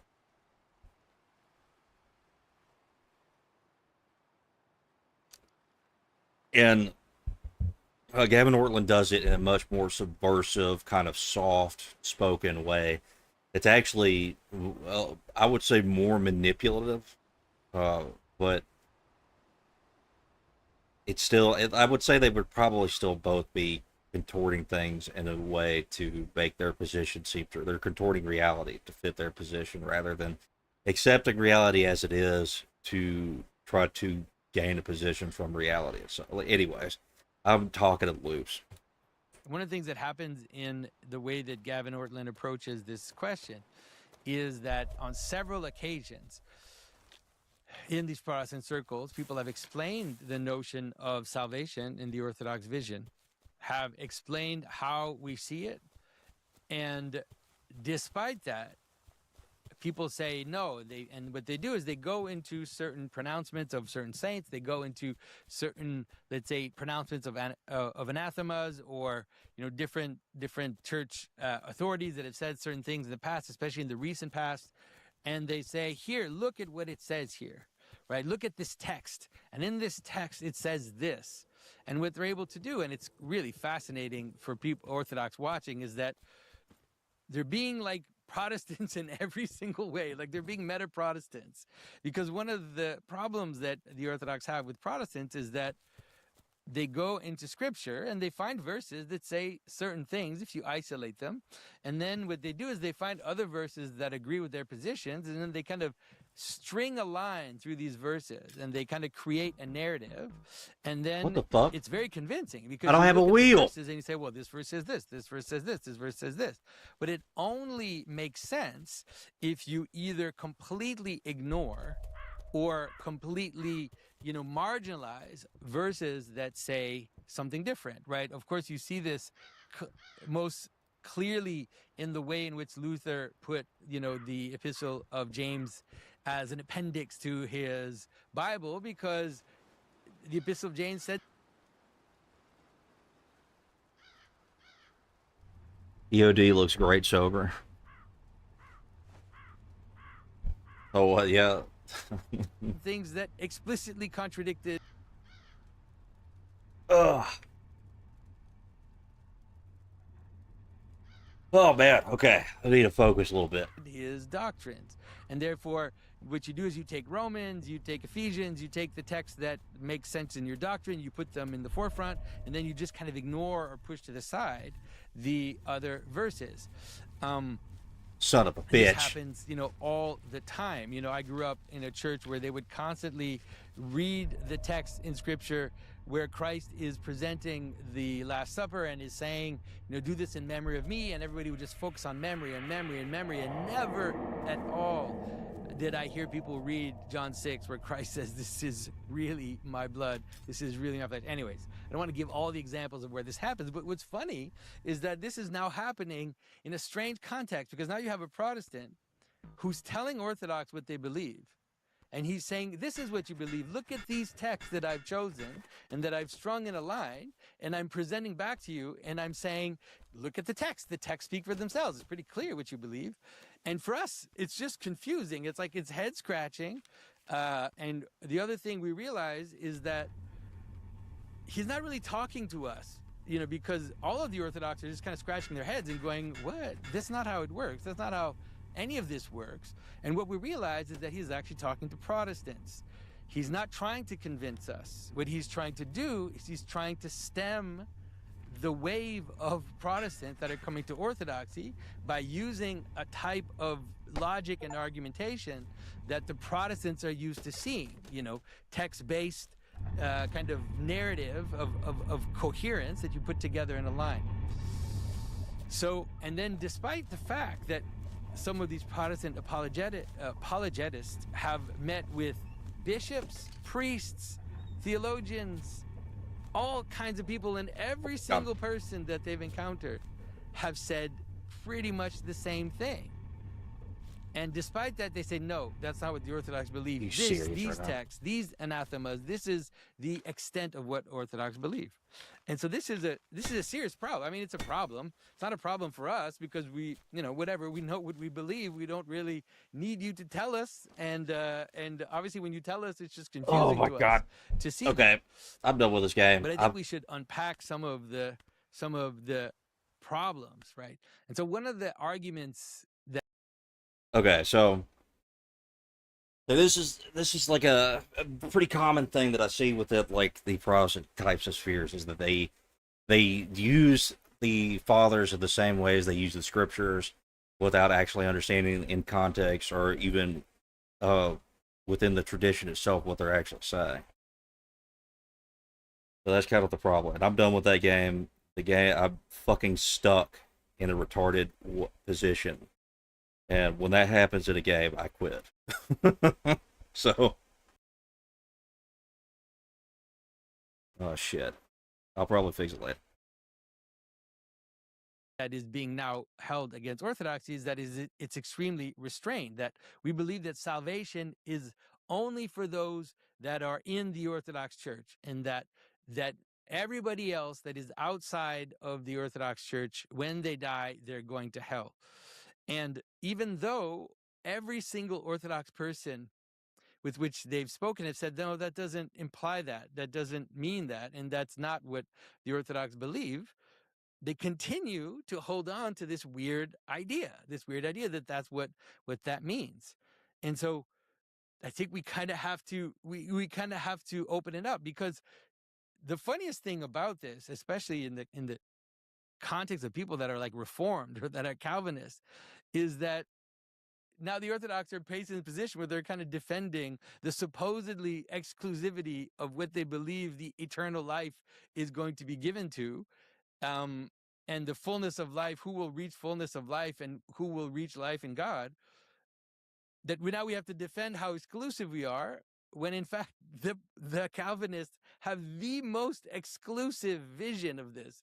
They believe that everybody before Christ that wasn't like a Hebrew, and everybody after Christ that didn't explicitly have faith in Jesus Christ, in the very weird specific way that they think that you're saved, that all those people, every single one of them, is going to hell. Yeah, that's like kind of the problem. It's like the accusation of like extreme exclusivity that that they're trying to put on what is orthodoxy is actually more true of the positions that they hold, and more true within the positions that are held within Protestantism itself, right? They actually have way more exclusive claims than what the Orthodox position is on salvation, which is, yes, it's you. There is no salvation outside of the church. That also means that doesn't mean that they authoritatively claim who is being saved or not. That is God's authority. That's God and what He does, and He will enact that in any which way He chooses. So whenever somebody, like say your grandma that's really worked well, or is really somebody who is humble, who works within the church, who really seems like somebody that they could. I don't know if what I'm saying is that your grandma is not necessarily damned because she's outside of the church, if she's a Baptist. Uh, she could be saved and mystically joined to the body of the church, right? That's kind of the point. That there is no salvation outside of the church, but it does not mean that people cannot be mystically made by part of it by Christ or by God. And Or, that God elected certain people to be saved. Yeah, like any Calvinist that says anything about the exclusivity of the Orthodox Church is 100. Anybody who says that there are elect in the context of Calvinism is ultimately becoming hypocritical. And certain people were not elected. And in some cases, obviously, we know that some of them believe in double predestination, which means that some of them are elected to go to hell, right? And I'm not saying Gavin necessarily believes that, but for sure, some Calvinists do believe that. And so, and this is, of course, the weirdness for us when we look at this as Orthodox, because on the one hand, if you ask us, where's the church, we'll say, here's the church. And if you ask us, where does salvation happen? We'll say, this is where it happens, in the church, as it says in Scripture, in the body of Christ. That is where salvation happens. But for us, there's no problem in believing that there are extra normative ways in which God can save someone. God will do whatever God wants, but that's not our problem. Like, that's not the question we have to ask. If someone asks me, where do I go to be healed? We say, you go there to the hospital. You go to the hospital. This is the doctor. This is the cure. This is how you do it. Now, if someone asks me, well, does it mean that anybody who doesn't come to the hospital is going to necessarily die? And the reaction is, why are you asking me this? Like, who is that question for? Because this is an existential question. It's about, I am suffering in my sin. I am suffering from my addictions, from my pride, from from all these thoughts that I have in my head, and I want to be free.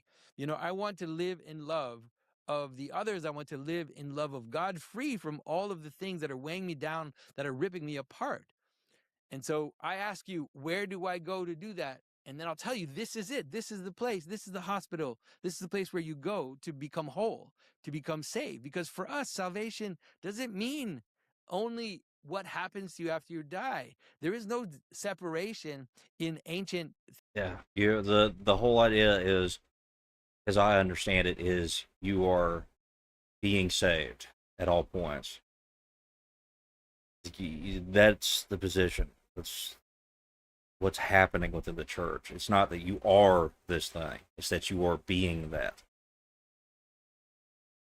Theology and in Orthodox theology today, between all of these terms, justification, sanctification, salvation, these are all different aspects of participation in the life of God and the transformation of the person. And so for us, it's just very confusing when someone asks, well, are you saying that someone outside the church can never be healed, can never be better? And the answer is, well, yeah, maybe. I mean, I don't understand who are you asking this question for, right? And so the thing is that we do. Well, ultimately, it comes down to this, right? The question is being asked because, well, if I can do it without this thing, why would I need this thing? Why would I need the church if I could do it without the church?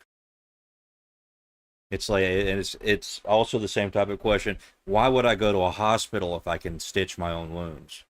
Why would I do that? Well, you would go to a hospital for them to stitch your wounds because of them being able to do it better, and also with them making sure that the wound itself doesn't get infected. So yeah, you could maybe do it without the church, but there's a lot of risks that go along with it, and a lot of things that you would have to learn on your own. Not believe in, and not even learn on your own, but have to practice it out on your own. Individual. And there's also things that you just wouldn't have access to unless you go to the church. You wouldn't have access to the Eucharist. You wouldn't have access to an authoritative type of confession. You wouldn't have access to these types of things. You wouldn't have access to the mysteries. Predestination. So when someone says that the Orthodox, which are all things that help you get better, are extremely precise, like extremely close, and is that who has access, to the life in God, the reaction. Anyways, but that kind of gets you a baseline of what is happening. So I'll be honest, like I feel it. I'm kind of spaced out today, but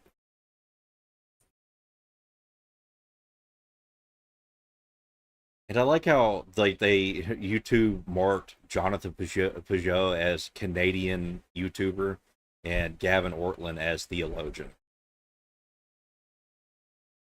That's just weird. So then this video is we'll go to this.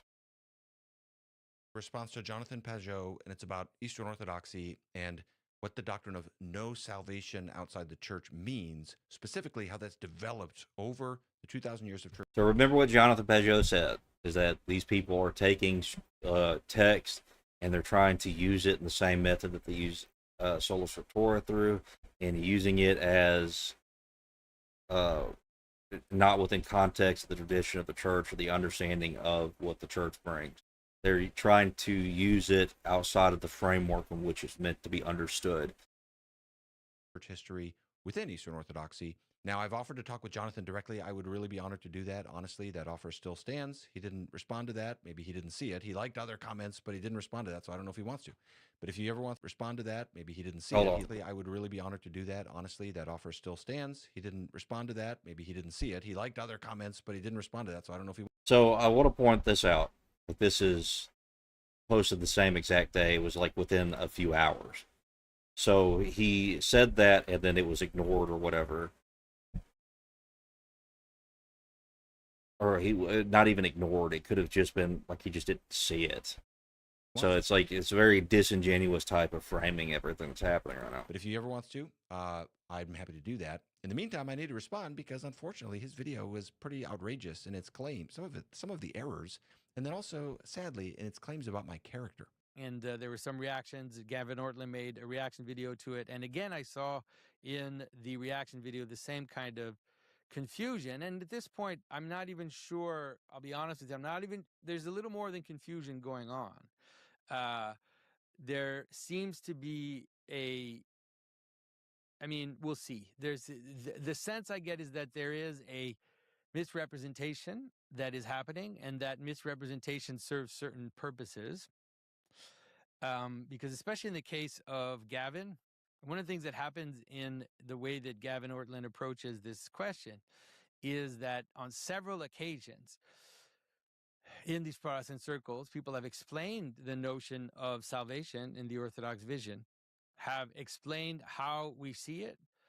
And despite that, people say no. Now he goes on for a while saying basically these Protestants are looking at these historical texts rather than just accepting what we tell them.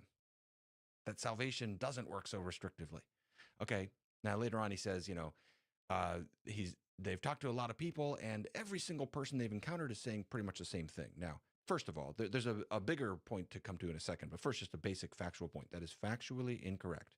I have been told multiple times by Eastern Orthodox Christians that I am headed for hell. The first debate I ever did against an Eastern Orthodox priest was on this exact topic. Yeah, heading towards something is not a claim. Like you could say somebody, yeah, you're walking down like a path that's dangerous. You're heading towards like this building. That doesn't mean that you're there, right? So that's just it's one of those things where he's just not understanding the position. Father Patrick Ramsey. First question out of the Q&A: am I headed for hell? The answer is very clear: yes. And he even acknowledged at one point that the more inclusive views may be more of a modern innovation. I've been told the same thing on many other occasions, some of which you can search up on YouTube. My dialogue with Craig Truglia, I always ask this question, right? Because I think it's a fair thing to bring up. And I kind of respect the honesty. I don't know. I don't give a fuck about this at this point anymore, to be honest. I think that, but hell, I'll just finish it anyways. I have to finish it to some extent. I can't just drop it. But I'm not interested in doing this, but I'm going to finish. People just say yes, because I think that's more, again, consistent with their historic teachings. So when Jonathan says every single person is saying the same thing, no, that is false. We are hearing different tunes from different Eastern Orthodox representatives. Even in the way that he just stated it right there was not something that was different. It's like, you could say somebody, you're walking down the wrong place and you're heading towards the wrong direction.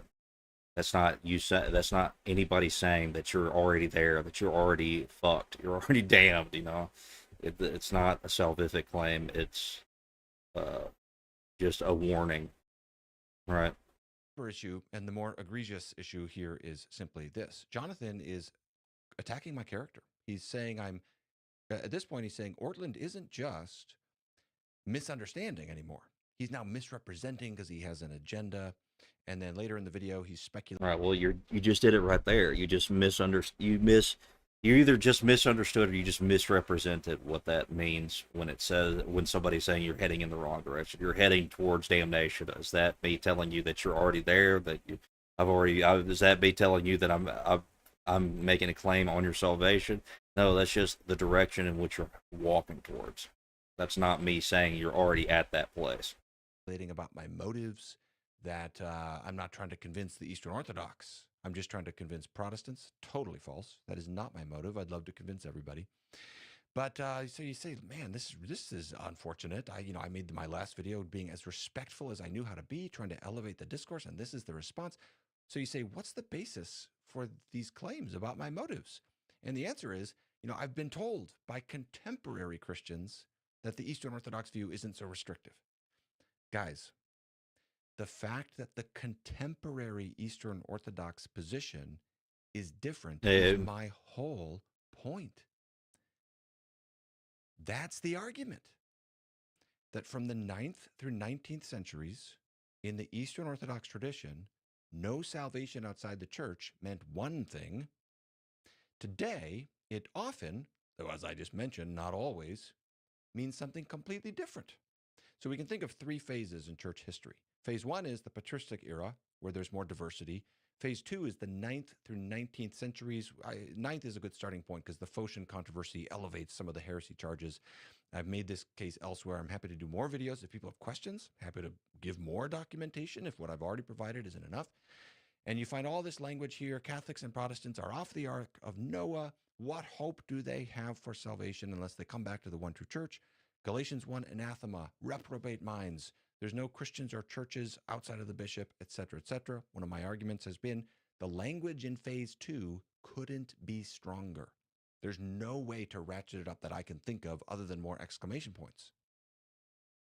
Phase 3 is today, in the modern era, where you find a lot of more of these sentiments like, we know where the church is, we don't know where it isn't. What the fuck is that? What does that even mean?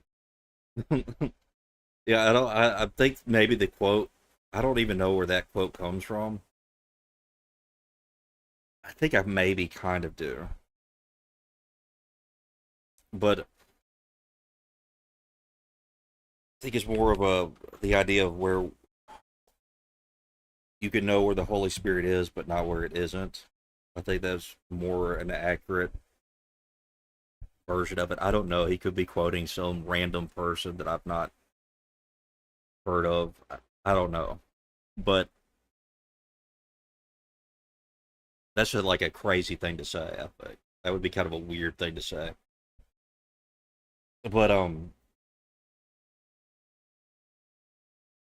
I think like this is the thing too. Everything that he's laid out there is not completely inconsistent, or it doesn't change what people are saying. I don't understand what he's meaning by that. They're all saying the same stuff consistently over the course of time. I don't understand how I don't understand what he's even trying to say there. To me, that just is kind of like a dog whistling, kind of. This is where we know salvation happens, but we're not necessarily passing judgment on those out there. That's different from saying, no, they're off the ark of Noah. They have to come back. What hope do they have for salvation? Well, it just comes from a different understanding of what salvation is, from a legalistic type of mindset to a mindset of it being a disease, right? Like sin being a disease rather than a legal condition. To come back. To regard phase 3 as a counter argument to the existence of phase 2 is a total miss. To then use that as evidence against my sincerity is even worse. It was frustrating that throughout his video, unfortunately, Jonathan didn't engage the texts that I raised or the numerous other texts I've raised in previous videos. He doesn't talk about them. These texts that I cited. There was an assertion that they're being taken out of context, but we were never told what that context is. So when I quote from an Eastern Orthodox catechism that says, if the Catholic Church contains all true believers in the world, in this context, Catholic means Eastern Orthodox, must we not acknowledge it to be necessary for salvation that every believer belong to her? Exactly so. And then there's a particular set of theological rationales given for that answer. It's a common way of thinking in the medieval era and up into the modern era. The Ark of Noah metaphor is used. Okay, Noah would not be sitting on the ark. I'll leave this quote up for a second. Well, I'll just read the end and then I'll make the point. It says, finally, so all who obtain everlasting salvation obtain it only in the one Catholic Church.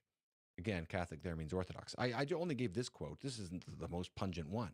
I only gave this one because I was attempting to steel man a possible reply, namely that the salvation in view in these exclusivistic statements perhaps doesn't mean everlasting salvation. And I was just pointing out, yeah, it does. It explicitly says everlasting salvation.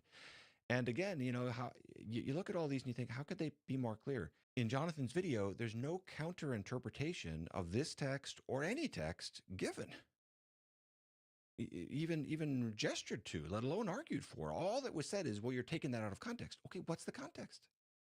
He was saying that if all you do is focus on do this in remembrance of me, then you're taking that out of context, because you also have to look at John 6, and we could give other data. I totally agree with that. But there's an appeal to John 6, and we could add on, the Eucharist is participation in Christ and 1 Corinthians and many other texts. We didn't get any context that gives any countervailing picture. Because this is the thing, like, the whole picture of what he said was within the statements that he made within that video. The 10 minutes that we watched of it, he gave the position. So it's not necessary for him to give counter interpretation of that. He gave the holistic view of it. So he doesn't have to give into each individual particular corrections. He gave the holistic view that points towards what the actual position of the church is. He doesn't have to give each individual refutation. He gives the holistic view of it. We're just left to wonder, in Philaret's longer catechism, is it question 271 or 273 or 275? What's this context that supposedly militates against the interpretation I've put forward? We're not told. And so there is a feeling, without intending to be malicious to anyone, I need to express the frustration on this side. It feels like gaslighting to read sentences, take them at face value, then be told you're not just wrong, you're disingenuous, and we're not going to tell you how you should read those sentences. Well, the problem is with like an individual. This is why I think Peugeot was kind of giving this criticism towards him, is that he's not speaking towards anybody but his base, right? He's trying to give things to them that makes them feel like what their opinion is on that face value is justified. You know better. You know the holistic. You know all of it. You know more of it than the individual person that you're talking to right now. So that's why you come off as disingenuous, because you know and have been corrected by many people and have given the whole position. Even within Jonathan Peugeot's video, he gave you the whole position. And what you're doing is you're trying to say, well, I could just read this one thing from this one person and take it on face value and not in greater context of the position of the church. And I could just come up with my own idea of what that means. What do we do? How do we have dialogue at that point? The only example... there is no dialogue with anyone that does that. There's no dialogue at that point, because you're misrepresenting and you are being malicious. Give was Gregory the Great, who's hundreds of years before the period in question. I've clarified... I don't think Prots are more law-based on their beliefs. Yes, they are. Anyone that takes anything that's from the model of penal substitutionary atonement, that's a legal argument. It's a legalism argument. With Jonathan in the past, in interactions on X, I'm talking about the 9th through the 19th century. For example, how the filioque is categorized during that roughly millennium span of time. And I'm pointing out it's different then than it is today, and also earlier. So the sequence of events here, as I understand it, is Jonathan tags me on X. I responded because I was tagged. And so I saw the post, and I was thinking about it. Well, the problem with the filioque is it's holistically illogical. It doesn't make sense. It breaks the law of identity. Prior to this, back and forth, I hadn't done a video on Eastern Orthodoxy that's critical of Eastern Orthodoxy specifically in about a year and a half. I may have done videos on topics where I reference Orthodoxy, but I hadn't done a video specifically addressing Eastern Orthodoxy in a critical manner in over a year and a half. So now I'm back into it because I got tagged. So I responded as respectfully as I could to Jonathan in good faith, affirming my respect for him, but giving historical documentation for my sincere belief. And I gave 3 examples, and I could give more. And at the end of that video, the specific plea that I made, because with all love and respect, I know how it goes on the internet, is if you don't agree with me, engage these texts rather than just impugn my character. And the next thing that happens is I get a response doing exactly that, not engaging the text. Will your character not be a prevalent thing to know about or to have? If your character is bad, would that be a good like criticism to put upon you? Like the text themselves and the way that you use them to push an agenda, wouldn't that be a good method to understand why you would do something, like why you're saying these things or the arguments that you're putting forward? Wouldn't your character be valid to go after? But attacking my character, saying I'm not just misunderstanding, I'm misrepresenting because I have an agenda, which is not true. And so this is really unfortunate. Now, again, you'd hope it gets better. As I've always said, I like Jonathan. I've asked him to blurb a book of mine. I admire him. I would like to have a good relationship with him. But man, when people come after you like this in these outrageous ways, where there's just some basic errors, another issue is the caricatures of Protestantism are pretty thick. But leaving that aside, when people attack your character, you're allowed to respond. Okay. And my deeper burden here, too, is I want people to understand the truth about this. So to that end, 2 final comments. Number 1, friends, please let us focus on arguments rather than impugning the character of the people with whom we disagree, even if you're right.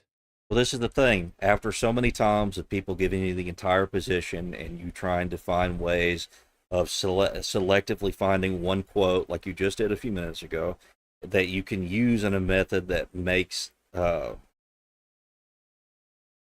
you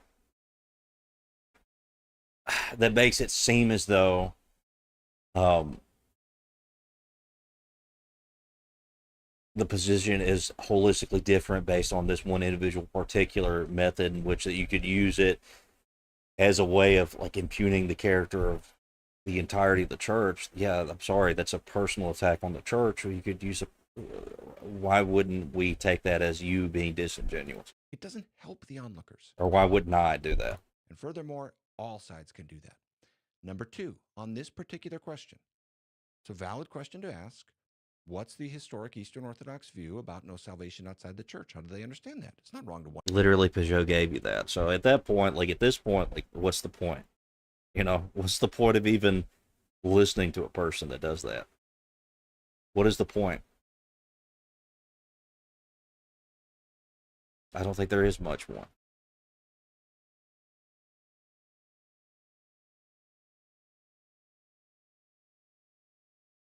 Anyhow, I think I'm going to move on to another game. I would try to play that game again, but it's really annoying that the fucking thing is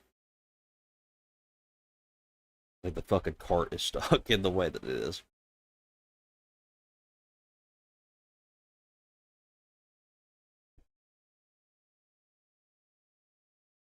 But yeah, I don't see any reason why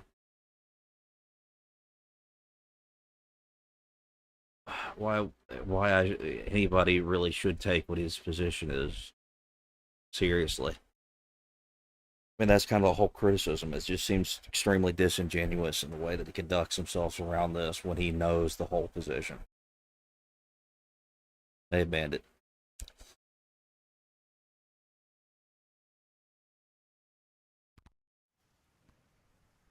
Let's see if it fucking fixed. I don't even know if I saved. Okay, so yeah, I did. Fuck me.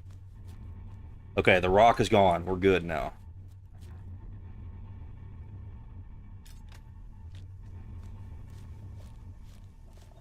Alright, so we're fine now.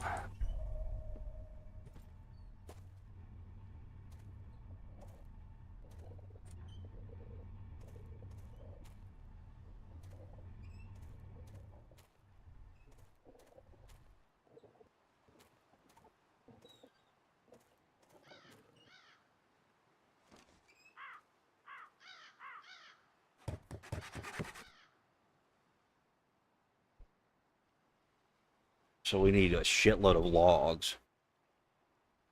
Do I have anything to make rope with?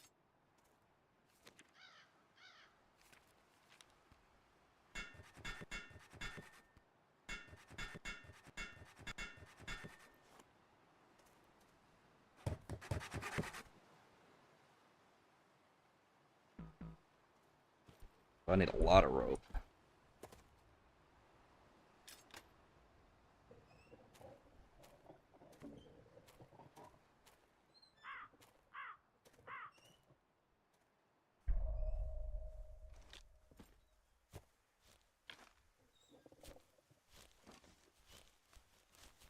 What the fuck are you doing, dude?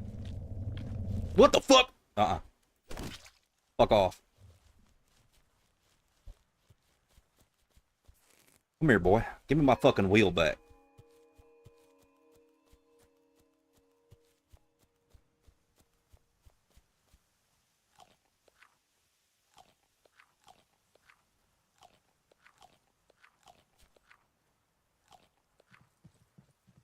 Where the little bitch go?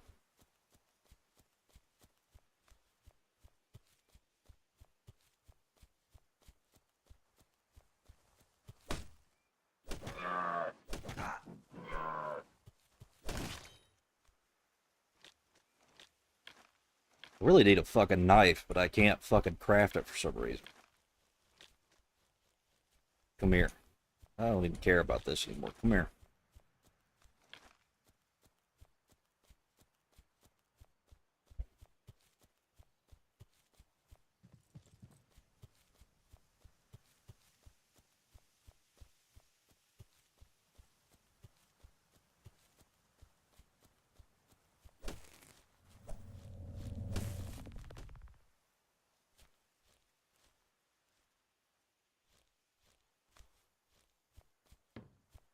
Would you come over? Come down here, you stupid little bitch.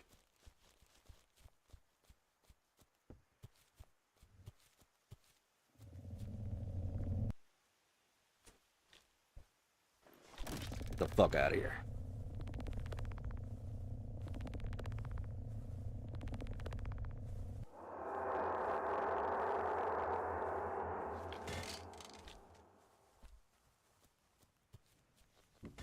That there. Give me a rope. What does this face even do? Like, what is the point of it?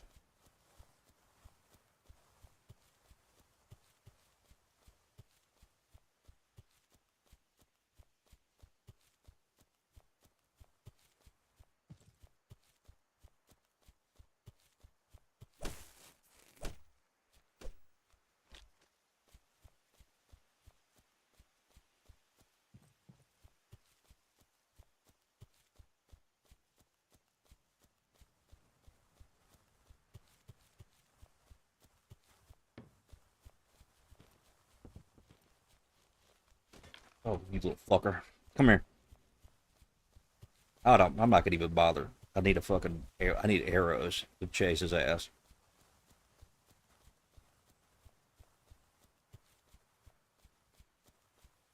Hell, speaking of dose optimization, like I know that was a while ago, my blood sugar is actually dropping now. I might have to go get something to eat real quick, because I feel that happening. It's happening right now. I'm gonna grab something to eat real quick. I'll be right back.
And of course, I get fucking mauled while I'm gone. What the fuck is what the fuck is happening? What is happening?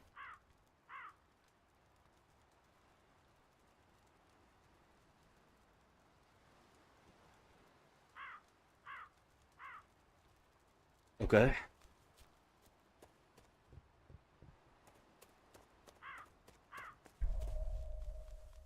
Where's my shit?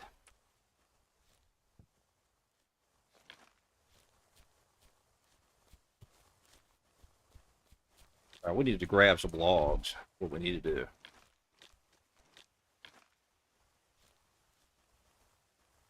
Where's my axe?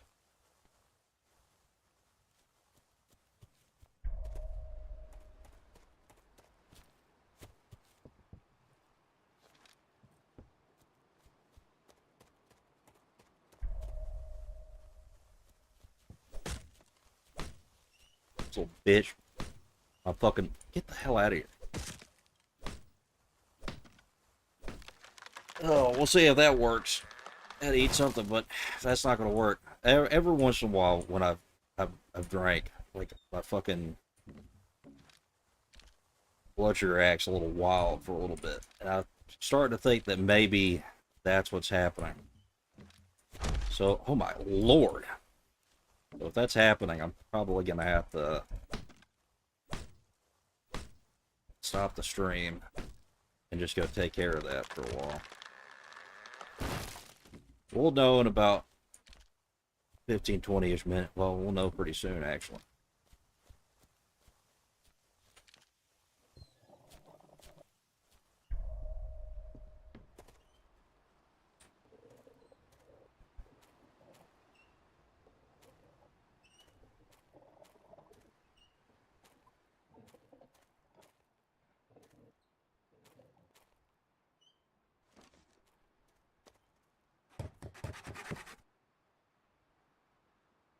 Oh, Lord, this just takes forever.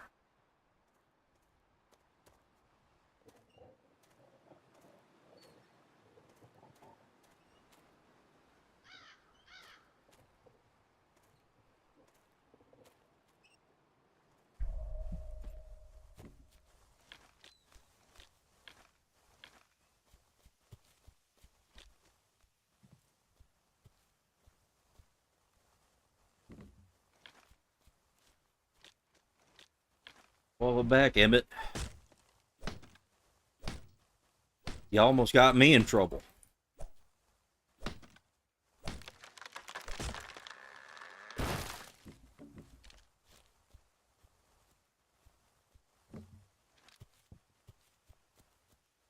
I'm looking for a log.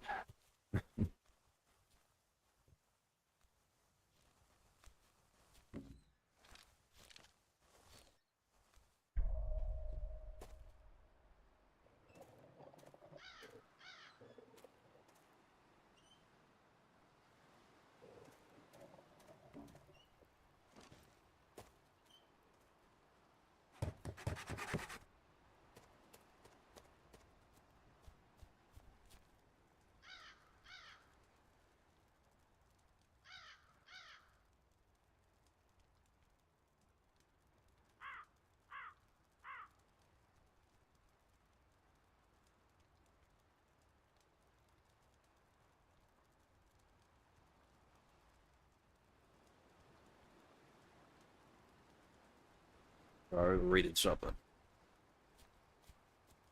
I think I may just need to stop. I don't like. I'm feeling like this. My fucking everything's fucked up. This is why I should have drank. But whatever. It's what it is. What it is. I'm gonna have to stop. I think. I'm gonna have to take care of this because I'm not feeling like anything's.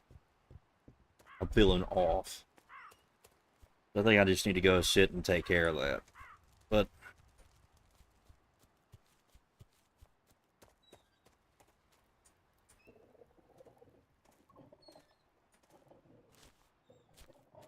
oh Lord. Yeah, I think I'm gonna have to just go take care of that.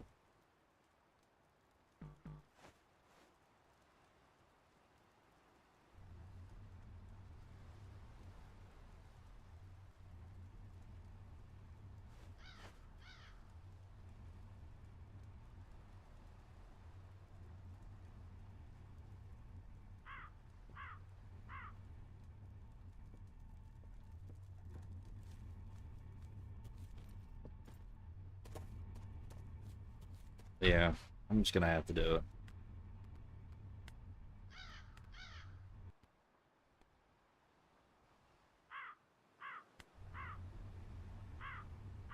Anyways, I'm gonna have to stop. Thanks everybody who stopped by. Probably to start tomorrow. I'm gonna actually start um having like an actual schedule or whatever. But anyways, I'll see you guys later, I guess.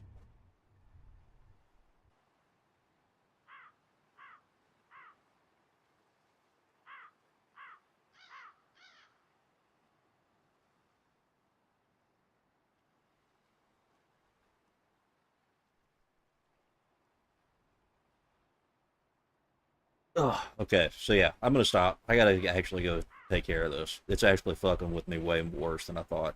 But anyways, thanks everybody who stopped by. Appreciate you. I'm gonna